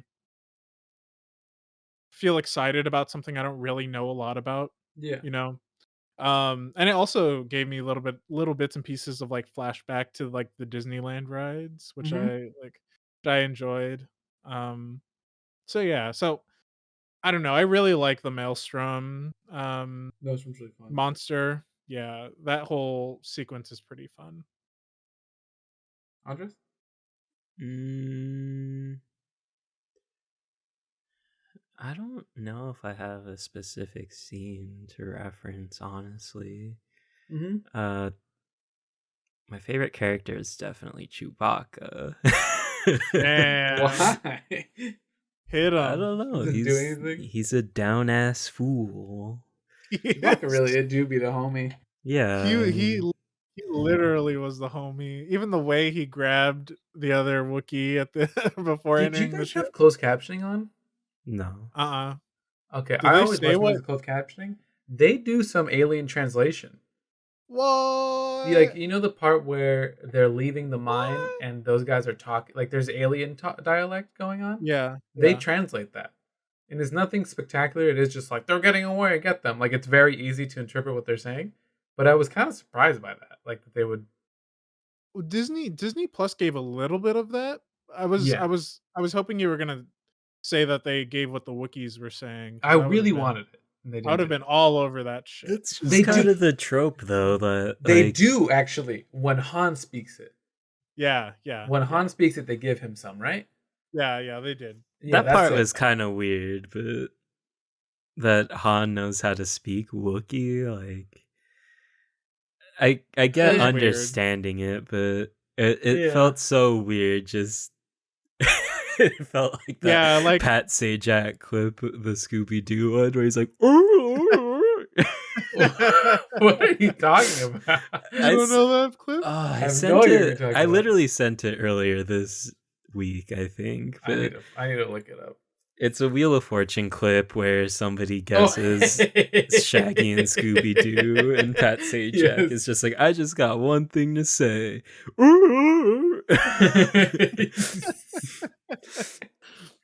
Uh, Yeah. I It's definitely get it. I get it. yeah. Did you have a favorite scene, Alexi? I really love the train scene. I like Good any. scene. Again, it's I'm a one trick pony. I think of it like how does each character have a role, and like a game D&D. How do you make everyone feel involved? You need to go do this. You're gonna do this. You're gonna go do this, and like every character is critically important, and you don't think they're gonna get it out there, and then in the end they don't, and it's still cool. Like it's still totally fine. But like Val going to have to go explode the bridge, not super necessary. No, it is necessary, I guess, because it needs to fall so then it can separate. But they also could just like remove, right? Like they do like segregate the train like twice. Yeah, I So why mean they need to blow it they up? could have just left it on the track. Like they Totally unnecessary to do. Um, I so that agree. part was weird. I Now that we're thinking about that, like why did they do that? But that was fun. Like the last, like Chewie has to like open it by himself, and he does because he's a Wookiee, and they're just like infinitely strong. Um, Beckett has to fight they're called the Cloud Raiders, I think. They're like Um, Enfys. Enfys Nest is the name Yeah. of the main character. The Cloud Raiders is the name of the Oh. group. Enfys Nest Oh. is that person's name. But Enfys Nest Damn. is a way cooler faction title. Yeah, that's what I thought it was. Yeah, I was looking it up and then that was revealed in like a Topps trading card. Like most things. Oh my god, what the fuck? Um On a but fucking I like trading those. I card. like that a lot. Like yeah, the Kessel Run part's cool too because like, oh, you need to put it in the engine at the same time, and like that's fun. But like every character being involved instead of like Kira just being like, oh, the ship's moving. Like it's like that's not as yeah. involved. So I really love those scenes, and it's just really fun. The last fight was cool enough, but it wasn't like super cool, right? Oh, It or was the very fight with anticlimactic Vision, to me. or Yeah, the fight with Vision, It felt very anticlimactic to me in a weird way. Like right? it was climactic, but compared to all of the other action, it felt very like, meh. You know, someone's Yeah, gonna die. par. That's It cool. felt par. Whatever. I Yeah, mean, par is a good way of explaining it. I think it was more having, or they tried to do less focus on action, more on the sentiment behind the action, because I mean it was just kind of a battle between who is going to betray who. Like Kira I guess. either had to betray Han or her Yes, boss. Like, Or I guess both. it is lame to me because Han is literally just crawling around. He's just dodging and not Yeah. knowing what to do. Like he has no skills to survive the fight, and it is kind of like it does let Kira shine. Like she is literally like the best character in like the whole thing because she's smart and can do whatever the fuck she wants. Um, but like Han just like I have a gun and now I dropped it and now like there's no, and he's never had those skills. Like it's never been defined that he does. So like it's fine. It makes sense. But it was to me it was like, oh okay, that sucks. Yeah. What where does Solo come in the 10 years release order? before the Well, first movie. the release order for the newest sequel trilogy here. Um, Not timeline wise, just like when the movies came out. Yeah, yeah. because I'm wondering how this compares to when Han Solo dies. You know, What? because I'm wondering if it. Shut the I fuck up. think that definitely was already out. Oh, for Oh, Because was they sure. it? wanted to do a Okay. movie a year. Yeah, Force Awakens came out in 2015. Is that when he Um, dies? Yes. yes. Let me see if I Oh can my find god, them. I don't remember all of these movies. That's fine. Star Wars Anthology. So I want to say it came out just before the last it came one. out right. It came out a year after the Last Jedi. After. A year after the Last Jedi. A No, year before Rise of Skywalker. yeah, I meant before Rise of the Skywalker. I always forget So the fucking last seven, one. 7. I think 7. Rogue One, Last Jedi, Solo, and then last movie. Yeah. Hmm. 2015, Interesting. 16, 17, 18, 19. I was wondering if they were going to include it. I think it would have been very successful as a way to indicate something was going to happen with Han Solo and die. You know, he would They die. That would be really uh nice. there was planned for a trilogy. Hmm. And there's plenty of time between Solo and the episode 4. Like, they could just do anything they want should they actually want to do it. I'm sure they That makes would sense. get a lot of fan support regardless, even if this one didn't do great. Like, just throwing Han Solo and Lando in a movie, I'm sure they would Oh my god. make the big bucks. I With guess that's the same cast too. With Donald Glover again, that would make big it bucks. would have to be. There Yeah. was the ending Because is their flop there's is a still making 90 million above $1 million. their budget, so The plan at the end of the movie, well, okay, the total budget for all 12 Star Wars official films, 1.633 billion with a B. Total box office success, 10.318 billion. Holy I shit, that's a lot of imagine a money. majority of that is for like the new sequel or the new trilogy also. Like, maybe the first ones I don't think were made on that much money. Like, Mm. definitely probably under like 500 million. Yeah, I think the original 3 probably made under that for sure. I'm trying to find amount in US dollars. I Okay, will cool. Okay, say so thank God they took visual effects out of George Lucas's hands, because I know in the new trilogy and this movie, the visual effects are really great. Like Mhm. Yeah. Yeah, they were great. they're definitely One of nothing to the shake a stick at. No, one of the best, things in the early part of the movie was the, coaxium explosion. Yeah. Yeah, That that was was real cool. nice. Super cool. There was, to go back to my last comment, there was intention for sequels. That by being a box office bomb, it won't be happening. But they even say like there's a big time gangster on Tatooine putting together a crew for a job that's basically supposed to be Job of the That's Hutt, Java, yeah. type situation. And he has that shows you that the Hutt, it would establish like why he was in debt in the first movies and yada yada. But now Yeah, to yeah. original conversation, I will now go through each movie. And do you guys want to do a game of like I tell you how much it costs and then you guys see how much it made, I or do you go guys let me just higher tell you? hi Yeah, we can do, like, a game of higher or lower, or we can guess. Or we'll Okay, do so it. We'll do it Wheel of I'm gonna Fortune give you one. style, I'm gonna give you one. Okay. or not Um, Wheel of Fortune. yeah, I was like, how did we afford? Uh, Price is I Right. Price is forget. Right? Price is Right. There we go. Love prices. Oh my god, I couldn't be ballparker. Okay, come on down, Manny. Come on down, Andres. Dun-dun-dun-dun. No $1 bets. That's not how this game works. Okay. Star Wars Episode 4: New Hope. Production cost was amount in million U.S. dollars. Production cost was 11 million U.S. dollars. In global box office revenue, Manny, how much do you think it was?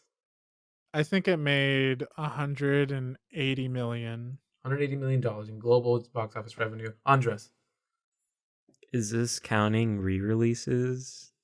this Oh, that's is a good just question. this. Okay, production and global box office revenue of Star Wars movies from 1977 to 2019. Oh god. So it would be. So Manny, if you want to change your answer after I reveal more information, I will allow that to happen. I'm gonna say a cool 300 million now. 300 million. 600 million. $775.4 million Oh dollars. my god. That That's a was lot. that was at the end I'll tell you what made the most and least. Okay. So then I'm looking for episode 5, The Empire Strikes Back. Production cost for episode 5, The Empire Strikes Back is $18 million. Andres. 800 million. Roger, okay. 800 million, solid guess. Okay, I'm gonna go 799 million. 538.38 million. Way less. So we Surprisingly. lost. Surprisingly. We both lost, yeah. I should have gone Um, $1. That's the way to do Episode that 6, play. Return of the Jedi, 32.5 million. So we've gone from 11 to 18 to doubling the budget for this movie to 18 to 32.5 million. Global box office revenue, Manny, back to you. I'm thinking This is the last of the original trilogy. Yep. I'm going by release of year. Great. Okay, then I'm thinking it made I think I'm gonna go back to like 700 million. I think that's close-ish. Respectable, respectable. Andres? I will go back to 600. 475.11 million. Wow, it actually declined. That's interesting. Declining. It makes sense.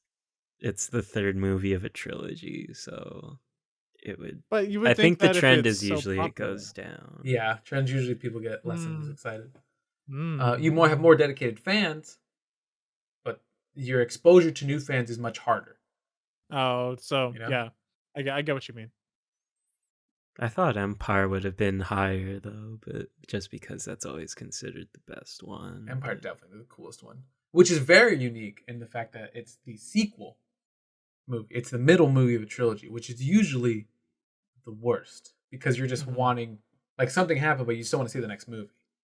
Nothing feels resolved in that movie. Yeah. Star Wars Episode 1: The Phantom Menace. Andres, I'm going to go to you first. Production costs for this one is $115 million. What do you think is the global box office revenue for Star Wars Episode 1: The Phantom Menace? Arguably the most boring fucking movie in Star Wars ever created. 800 million, Pat. 800 million. Solid answer, everybody. Solid answer. Manny. I mean, Bob. I'm Drew Carey.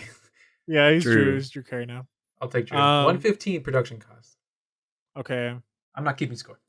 What'd you say? 8? You said 8? Is that 8? I'm gonna go $8,001,000.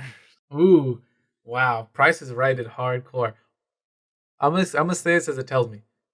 It made in millions 1,027.04 million. A billion. Made billions of dollars. That's So, fucked. episode 1. Do you remember what the first sentence of the opening crawl is? Nope. Trade federations and Senate laws. Like it's like boring as shit. It's like That's the most not boring interesting at fucking all. shit. But there's so much hype for it. What's the earliest, sorry, while this is in my mind, what's the earliest piece of like Star Wars lore, even from Legends, like timeline wise? Where does the world start? Can you Big write that Bang. down so I can look that up for you? Because it definitely Yeah. has a weird timeline, and we'll come back to it. Okay, yeah, I'll post it. Okay. Star Wars Episode 2: Attack of the Clones. Production costs also 115 million. What do you believe is the global box office revenue? Okay, so if it's the same production cost and the trend is lower, I'm gonna guess in millions 1,000. No, wait, Okay. we already said we're no, that's I'm taking that back because we already gave the total cost that was procured. Wait, how many billions was the total procured cost? Or $10 total million. $10 billion? $10 billion is the total made money in the whole series. Whoa, okay. I will say Then this: it is a very reasonable guess. yeah, okay, then I'm gonna say in millions 1,000 $1 billion. I think $1 billion. that's my yeah. Andre, For Attack of the Clones? Attack of the Clones. 500. 500. Global box office Whoa. revenue 649.4 million. Whoa. That's so much lower. So much lower, very It's low. all about context, baby. People fucking hated episode 1 back then. Episode 3, Revenge of the Sith. Production costs 113. Andres, what is your guess for global box office revenue from 1977 to 2019 in million US dollars? 700. 700. Respectable answer. Manny, I'm gonna go back to my guess of a billion. I think that's pretty close. billion. In counter to the previous sequel, where everyone in the previous trilogy, every single one made less. Episode 3 made more than episode 2 by 848.75. So God damn less it. than the first, but more than the second. I thought it would have. I just remember there being so much hype around episode 3, you know? Oh, I yeah. get it. There was a Because lot it of hype. was, supposed to be the reveal of Vader. But I don't think we are really aware of the hype for episode 1 fully because we are too young. But from what I understand, it was like real big. Star Wars, with no numbers in front of it. It's just Star Wars: The Force Awakens. Production cost $245. I think I asked Andres last. So, Manny, $245. Okay, I'm gonna guess like 1.8 billion, maybe 2 billion, $1.8 billion yeah. is your final offer. I'm gonna say 2. I'm gonna go even higher. 2 billion final offer. I'm gonna really shoot this shit. Yeah. Lock it in. Locking it in. Andres. 1.4 billion or billion. What Yeah. an idiot. $2,068 billion. No, wait. $268 million. $2 billion. This movie made. Wait, 2.6 billion. 2.06. Oh, okay. Oh, 2,068.22 million. I got that. yeah, you did. So after The Force Awakens came Rogue One. Sequentially. We discovered that earlier. So Rogue One, a Star Wars story. Production cost $200 million. Andres. Global box office revenue. 800 million. 800 million. No, wait. 900. Unprecedented. 900 Unprecedented. million. $900 million is the final answer. We will not be Yes. accepting a new answer from Andres at this time. Manny, please, we apologize. $1. $1. $1,056 million. Oh my god. Wow, Rogue One made that much? Rogue People One made a must just lot. Rogue One was fucking good. Some people hate it. That's a good fucking movie. I It haven't seen was Rogue One either. it was hyped on. Like, people were still riding the Star Wars high, especially after It's The good. Force Awakens. Like, people still thought The Force Awakens was a great movie, so they're just like, think it is. Star It's fun. Wars. I loved it. It was my first time seeing it in a theater. It was so fun. Rogue One, really fun movie. I have to say, really cool. Not as the reason I didn't choose that one over Solo is I like Solo's levity. It's fun. It's happy a bit. Rogue One definitely is like very serious, but still super good. And It's it grips the you the entire way. era. It's the era Yeah. of Halo Reach, so it's like you can. At least I went into knowing like basically what's supposed to happen because everybody was just like, "This is the story it is," and it's like, "Oh, okay." Star Wars: The Last Jedi, at the highest production cost of $317 million. Manny, how much do you think it made in millions from 1977 to 2019? I'm According gonna to go Statista.com, Dave Bautista's cousin's website. Statista. I'm gonna actually raise my previous good bid of 2 billion. I'm gonna go like 2.2 billion. $2.2 billion. Yeah. Andre.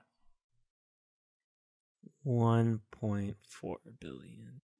Wow, real close, Andres. 1.3 billion. $1,332.54 million. The highest production cost, though. I should learn how to count. Let's see who can remember this. Star Wars: a Solo Star Wars story. This one lists it as 275 for its production cost, and we already talked about this, so we're going to be skipping this one.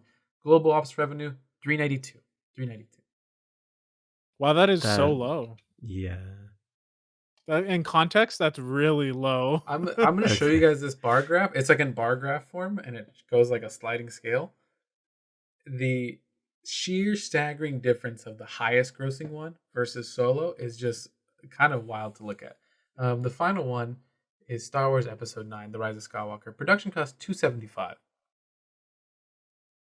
Man, imagine spending $275 or $1 million. I That's could spending spend $275, bro.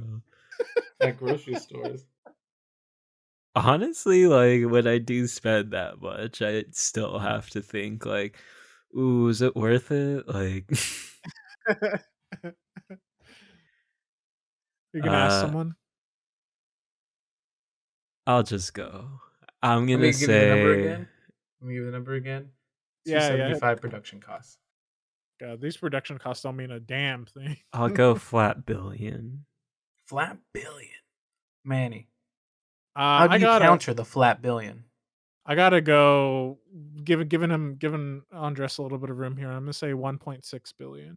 1.6 billion Yeah. is $1,074 million. So it's $1.074 billion. Wait, 1,074? Yes.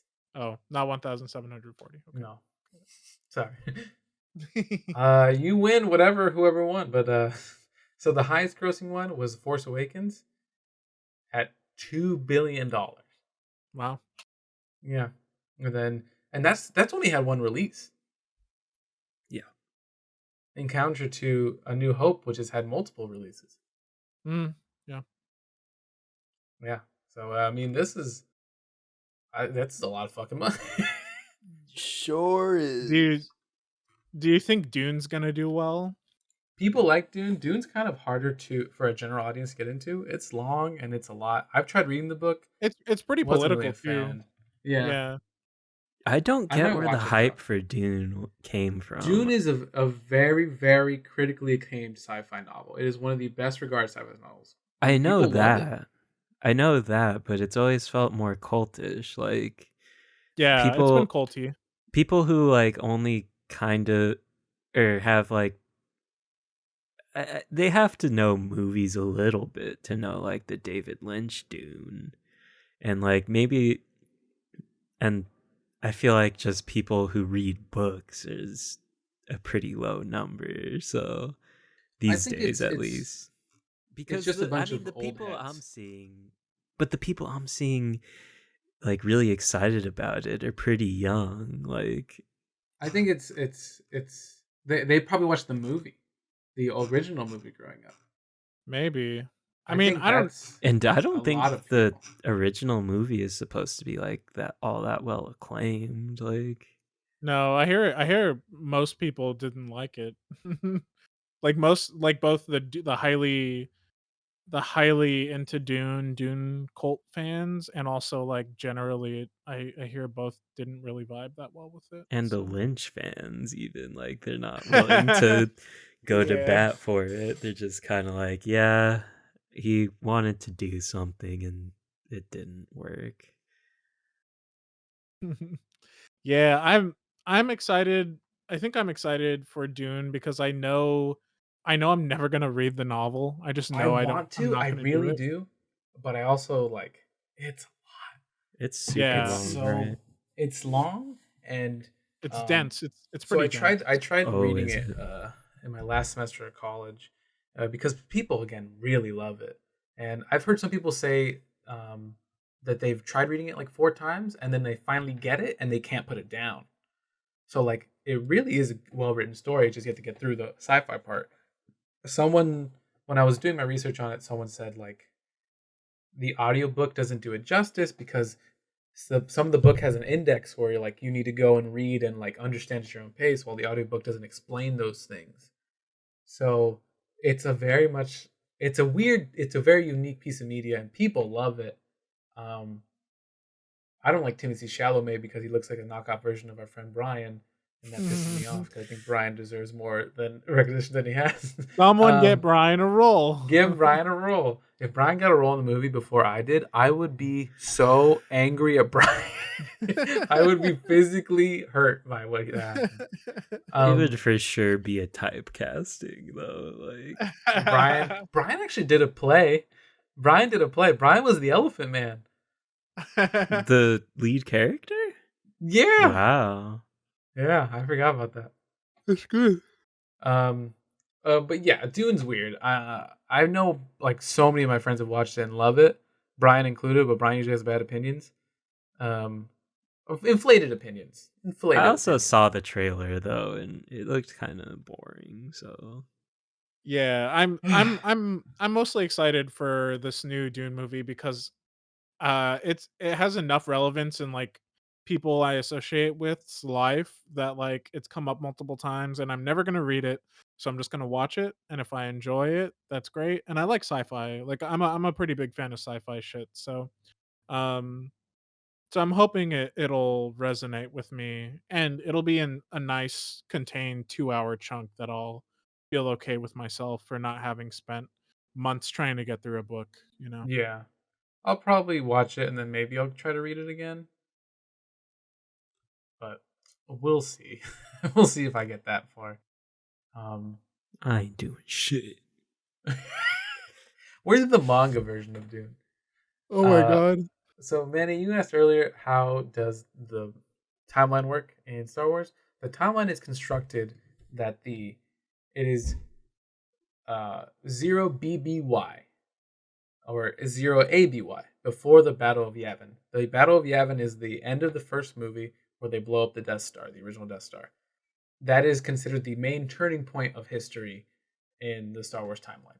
So the Star Wars timeline goes all the way back to like creation, like Fresh. creation of God and stuff like that. Where 25,000. where It goes eons to 25,000 BBY, so 25,000 years before the events. There's the Old Republic, which is a big game in like history, and that's 25,000 to 10,000 BBY. And then there is the Fall of the Old Republic. There was the High Republic, I think. I don't know if I'm seeing that. The High Republic is going to be the High Republic era is the new focus of the new trilogies that are going to be coming out, which is 300 to 82 BBY, which is much more Jedi focused and like the Force is just kind of like everyone. They're just hiring a bunch of new Padawans, and they're like of all different races and stuff like that. Wait, there's a new trilogy coming out? Yeah, I was Let's gonna go. Yeah, say that. I was gonna say, of course, there's a new trilogy, but there's a new trilogy. that's gonna be that's the next focus of like what they want to look at, because they're doing a lot in the time period. Like they have these sequels, and then they have the new sequels, and then now there's Rogue One and Solo, which is just kind of like further enhancing those two, quote unquote, enhancing those two. Mandalorian takes place after Episode 7, but before Episode 8, and that has his whole situation. Baby Yoda. Baby Yoda. Baby Do you know what Baby Yoda's name is? Grogu. Grogu. What What kind the of dumbass fuck? name is Grogu? I am Grogu. Boba Fett's getting his own series, also set in the Mandalorian like TV timeline. So like it's tired. So it's very focused on like the newest shit. It's because like that's what people like the most, and that's what would make the most money. It makes sense. And then Clone Wars takes place there. Rebels takes place there. Rebels is like the spiritual successor to Clone Wars, even though both were made in tandem. I think they're like in the same few years apart. And Clone Wars does a time skip to be in the Rebels timeline. There's Bad Batch, which is also in the Clone Wars timeline. Like there's tons of stuff in this universe that it's heavily oversaturated. So the next thing is going to be the High Republic. Let me make sure also what is it's a book series. What is the oldest? So the earliest piece of lore, timeline wise, what media is that in, or where is that in the media of the franchise? So if about creation and stuff, Yeah, like where did that the get universe dropped? begins forming, and that is in reference to. Okay, so according to the Wikipedia, which is the Star Wars Wikipedia that everyone uses for official Star Wars timeline, if you go to the time of the galactic history, it goes sentient species prehistory. Bullet point 1, the universe begins forming, and you click that little source box. It sends you to Smuggler's Run, a Han Solo and Chewbacca adventure. That is where they talk about the origins of everything. Wait, and is that a book? What is that? It's a book, and it takes place in between episodes 4 and 5. It's an officially recognized canon book. There's a comic themed ad for it, and it is the animation can be viewed on the Nestle Comics website by typing in the digital code feature on every box of Nestle cereals.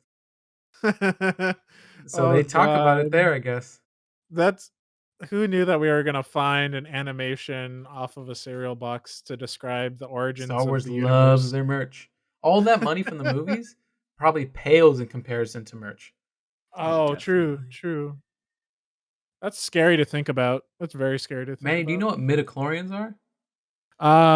The cells in the body? No, Andres, do you know what midichlorians are? It's what makes up the Force, right? So the Force was like a mystical idea in the first series, and then Qui-Gon Jinn shows up with like a Norelco razor, and like he points it at Luke Skywalker, and he's like, "This guy's got a bunch of midichlorians. He should be a Jedi." And then that's how it works. That's how the Force works. If you have midichlorians, you have Force powers. It's just like that's interesting. It doesn't science, bitch. People were like, "That's dumb," and George Lucas was like, "I know what I'm doing. I'm George Lucas. I sound the best." Fuck George Lucas. Sorry, George Lucas. Don't mean that. Didn't George Lucas's wife do a certain amount of work? I mentioned that last time. George Lucas's wife, I think, won an award for her editing for the Star Wars movie. Damn. Gotta get her back. She won the Academy Award for Best Film Editing in 1977 for Star Wars in 1977, which was written and directed by George Lucas. It was his ex-wife. My wife.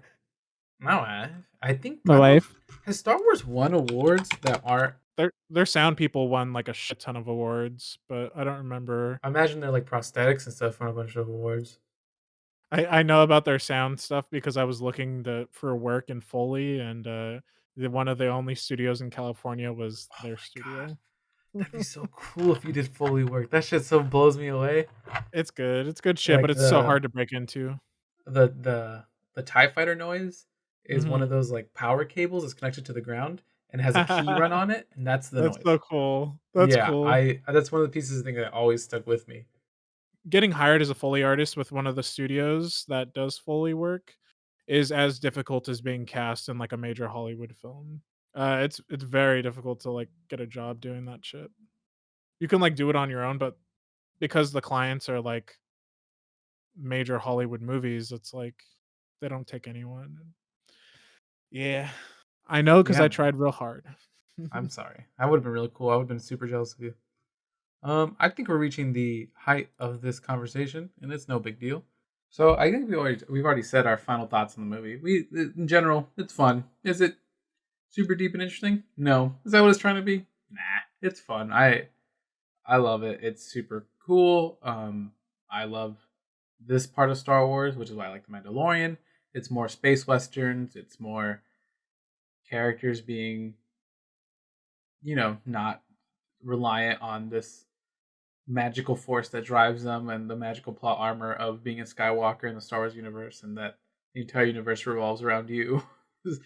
um, but those are my final thoughts. I don't know if you guys want to say anything else or. One thing I didn't mention, but on the topic of westerns, probably my favorite like thing that happens is the very end when Han shoots Mhm. Beckett, Yes. and it's very much like from the good, the bad, and the ugly. There's a line where y- uh I forget what his name is, but the ugly in the good, the bad, and the ugly says, "If you're gonna talk, talk. If you're gonna shoot, shoot." And that was just like the ultimate like epitome of that, I think. I love it. It was Yeah, it was cool. It was really funny cool. seeing Chewbacca be like, "Oh shit!" Like, that cool. Yeah. Did, if either of you could have one character, uh, continue to be a part of the universe in a important way who isn't already part of the universe, Mhm. do you have one? Would you pick one or I guess I like Kira's character. I think she has a cool dichotomy, especially like seeing a warlord come into power and seeing what they would do.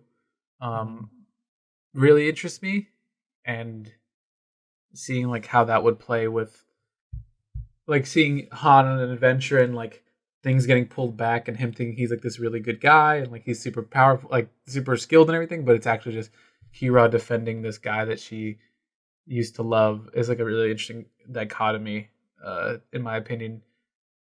And like seeing like those parallels in story, et cetera, would be really fun for me. Mm. Yeah, I mean, it would make the most sense if it was her. I Mm-hmm. do really like Beckett's character, but I don't really think there's much else he can do outside of this movie. Regardless if he died or anything, like it Mhm. it just kind of seemed like his character arc was this movie. Like I don't Woody Harrelson's a really good actor. I never really noticed it, but everything I've seen of him recently, like me personally, he's really good and stuff. Him in True Detective, phenomenal actor. I mean, he sorta gets character typed a little bit, but he's pretty good at what he does, so, Yeah, I like, think so. y yeah. I mean, he gets similar casting roles, but not he has enough of those different character types that it doesn't feel that character typey. Yeah, he has a really cool costume too. I like his jacket. yeah. He was Carnage and Venom and Yeah, it's okay. I don't he plays the role right. I think I just hate Carnage. Damn. Did you watch Alright. it? I like Yeah. Carnage, I haven't seen it. I haven't even seen Venom. I didn't see the first one. My roommates just wanted to see the second one, so I said, "Fuck it, I'll go." I love Venom. I have no desire to watch those movies. Yeah, I mean, it wasn't great, but I think I probably hold the highest opinion of it because my expectations were literally zero, Yeah. and it it met those expectations. It didn't really exceed them, but uh, Yeah. Solo. Would you watch it Oh, again? Yeah, it's a If it's on, it's a put fun ride. on. Yeah, it's a Mhm. if it's on FX, put it on classic. That's Yeah. that's what I called. That's what I called the new Venom. I said it's gonna slap in a couple years when it's on FX every day. Like, This is what you put on while like I call these like holiday movies, like the TV's on and just playing movies nonstop, and like you're in the middle of cooking Thanksgiving dinner, and like I have like 30 minutes. This is on. Oh, fantastic! I'm wait for my oven to go off. Turn my brain off for a minute, and it's really fun. Imagine being near family, having family gathering. Sorry, Jesus I'm Christ, man! derailing. I'm derailing us. Okay. Manny wants it to be about his sadness. No, no, no, no, no. I would also rewatch Solo if it was on. Like maybe it might be cool to just put on if you Visually, it's were. beautiful. Yeah. Yeah, yeah. If you were at a party and you needed something to play on a TV, it's a good vibe. As someone who there's a specific Star Wars RPG called Edge of the Empire, which is about basically like this movie. This is like a campaign in that. This is phenomenal to recommend to people who want to play that game. Watch this movie. That's the theme I'm going for. Exactly what I'm going for. That's Dumb over cool. the top action, stupidly fun characters, and betrayal. Like that's it. That's really fun. I vibe with it. I vibe with it. my last I'm alright. statement is the first planet that Han is from, the first planet in the movie, reminds me of the movie Brazil. Oh, I've been meaning to watch Brazil. I've heard it's good. I've heard it's spooky. What is Brazil? Brazil's Uh, a sci-fi movie. As far as it's I get, a go ahead, Andres. it's like a dystopian sci-fi movie where I'm 90% sure it takes place on Earth, but like it's basically just it's a I can read commentary the on like Wikipedia. capitalism. I want to Mm, boil it down to it's basically just following a wage worker who ends up finding like a rebellion, and he's like kind of infatuated with something about it, and it's kind of all about trying to break out of his life that has been kind of established. But it's like really weird, and there's like It's really not really cool like effects, like yeah, practical effects. yeah, it's not really scary. It's more just like very surreal stuff Yeah, happens there's like a because guy with like a baby face. yeah, those are like the people Peacekeepers. who, yeah, basically. I won't spoil it because maybe we can do an episode on it. I don't really remember it, so but I've the person I know who talks about this a lot is Adam Savage, from MythBusters and like prop making fame. He cites this as one of his inspirations to go into that. it's a fun movie and doesn't have. I'll spoil that the ending isn't the happiest, but There you go. Spoiled. You have ruined this for me. Manny, but final thoughts. I don't know if we went through, but I think that's Andres. If you're done, yeah, good movie or entertaining movie. That's about it. got all it needs. Yeah, yeah, there was a lot that felt weird about this movie, but at the end of the day, if you don't think about it too hard, it's pretty fucking fun. Weird is just in like a, Enter oh, why is this happening? Or Yeah, like things that feel out of place or a little forced or entertaining something. movie if you're willing to ignore the fan service. Yeah, yeah, yeah. That's basically what I'm getting at. Is there's like a lot of fan service, a couple of like questionable character decision choices, like things that we already yeah, touched on. inconsistencies in movies that don't Yeah. really need to happen. There's definitely Um a lot of that. I agree. yeah, but other than that, it was like a yeah, as long as you're not thinking too hard about all of the other Star Wars movies or any extreme nuance to this movie, it's actually like a really fun ride. Hmm. well acted movie, visually cool movie, decently written. It's fine. I'm glad you guys watched it. I'm glad you guys enjoyed it. And that's the end of this episode for me. Manny, do you have any Da-da-da. recommendations? Yeah, I have. I know that the last time we did something like this, it ran a little long, so I'm hoping that it won't this time. But I was struggling to decide what musical artist I wanted to recommend and how I wanted to recommend them. I knew I wanted to do music. So I decided on this band. Now they are quite popular. You have heard of them before. But I'm hoping that maybe by forcing you both to engage with them, that there will be some interesting conversations to be had. So, Can we guess? uh, yeah, yeah, go for Nickelback. it. No. Okay. Honest, do you have a guess? No. Okay. Wait, So I what I'm think I recommending, do, but Fallout Boy? yeah. Yeah! All Hell right. yeah. So I want us all to pick one Fall Out Boy album. Doesn't matter what Oh, album. cool. Doesn't matter if it's from earlier or from later. In fact, it would be cool to get a spread, but we don't have to plan that. Um, and to just find an album that either speaks to you in a really good or really bad way. Like it Yeah, I doesn't have one. matter. I already have one. Um, Cool. Bring it, and we can talk about it next week. It'll be interesting to see what everyone picks, and I always have a lot to say about this band. Uh, in a very weird sort of way. Like it's not the band I thought I would stand for and die on a hill for, but here we are. So I'm it'll be surprised that you interesting. say that.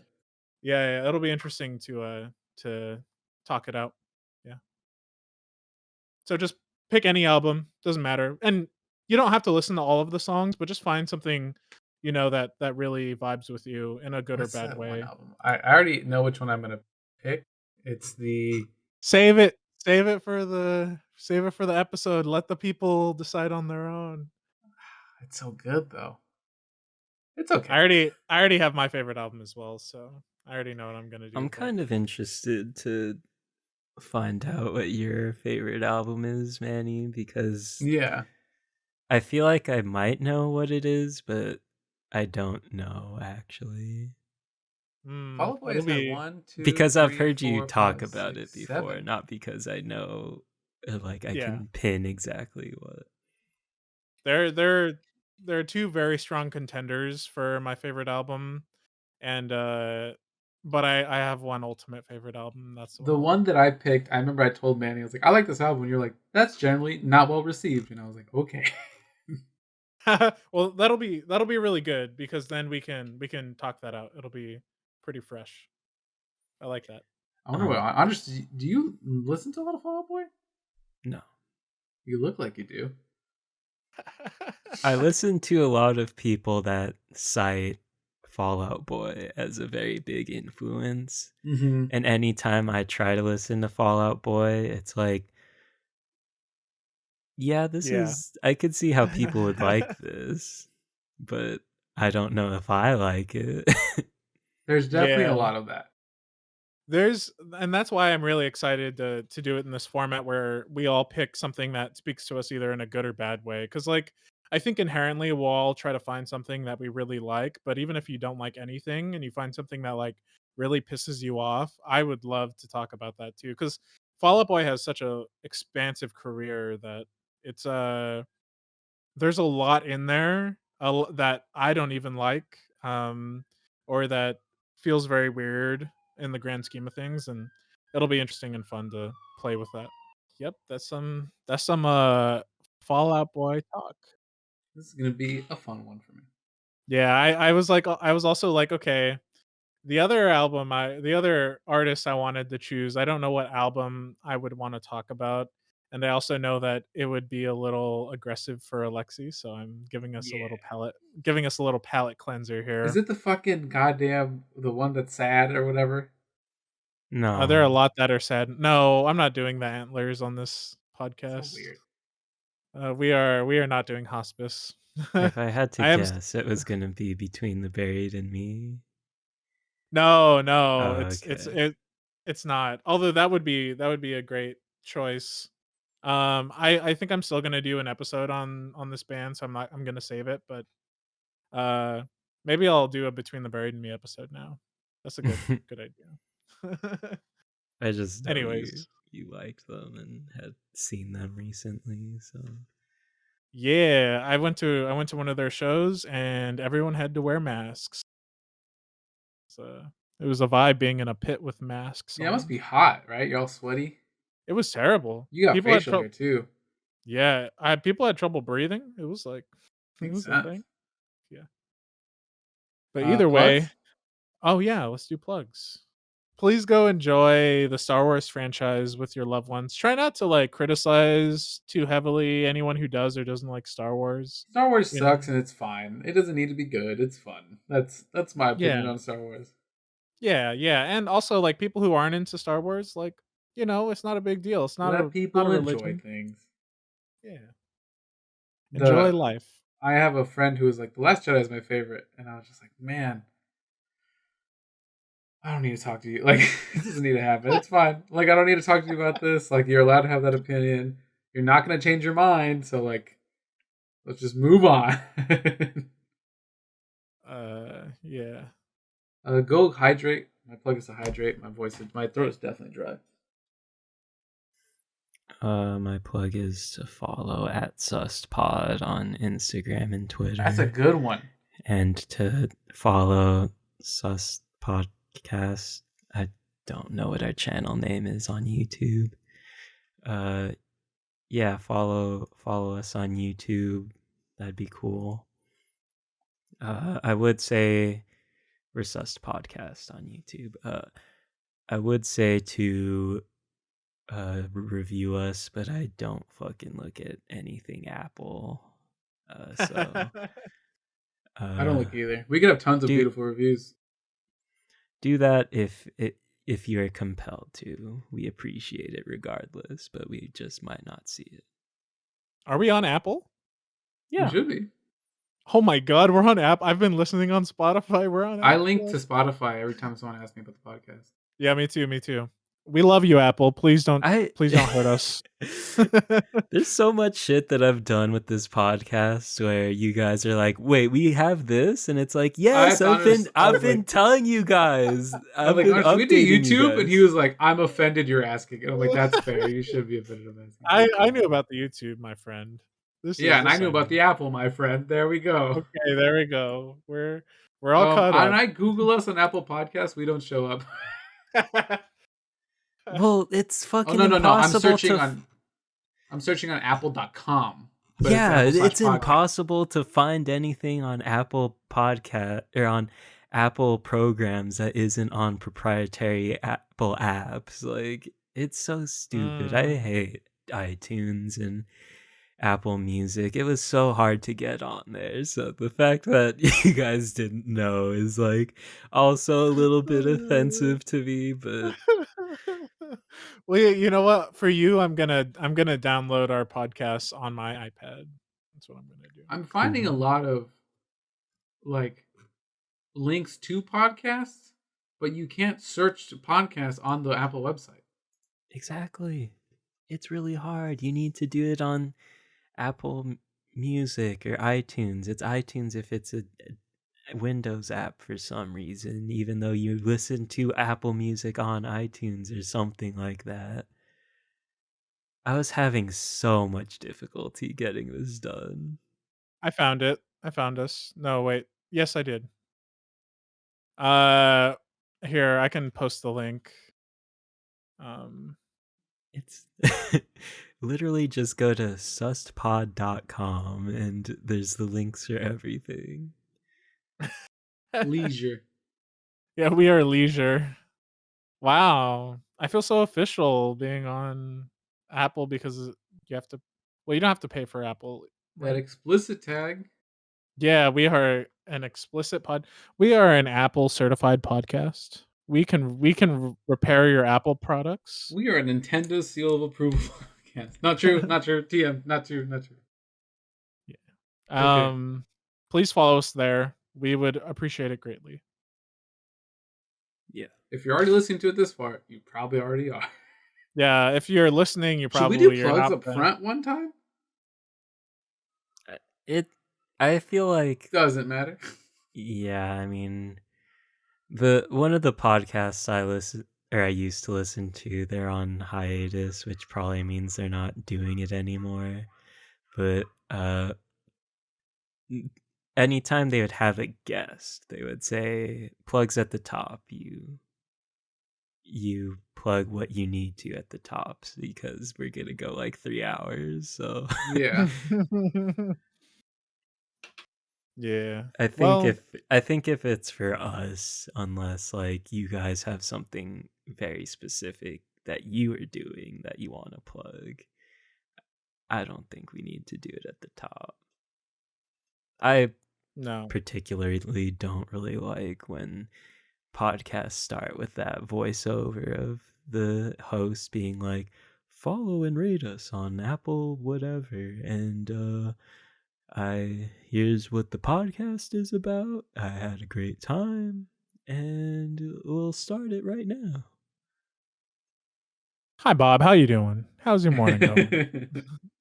Yeah, I hate those NPR. too. My All right, plug let's is hang to up. become educated. All right, we love you.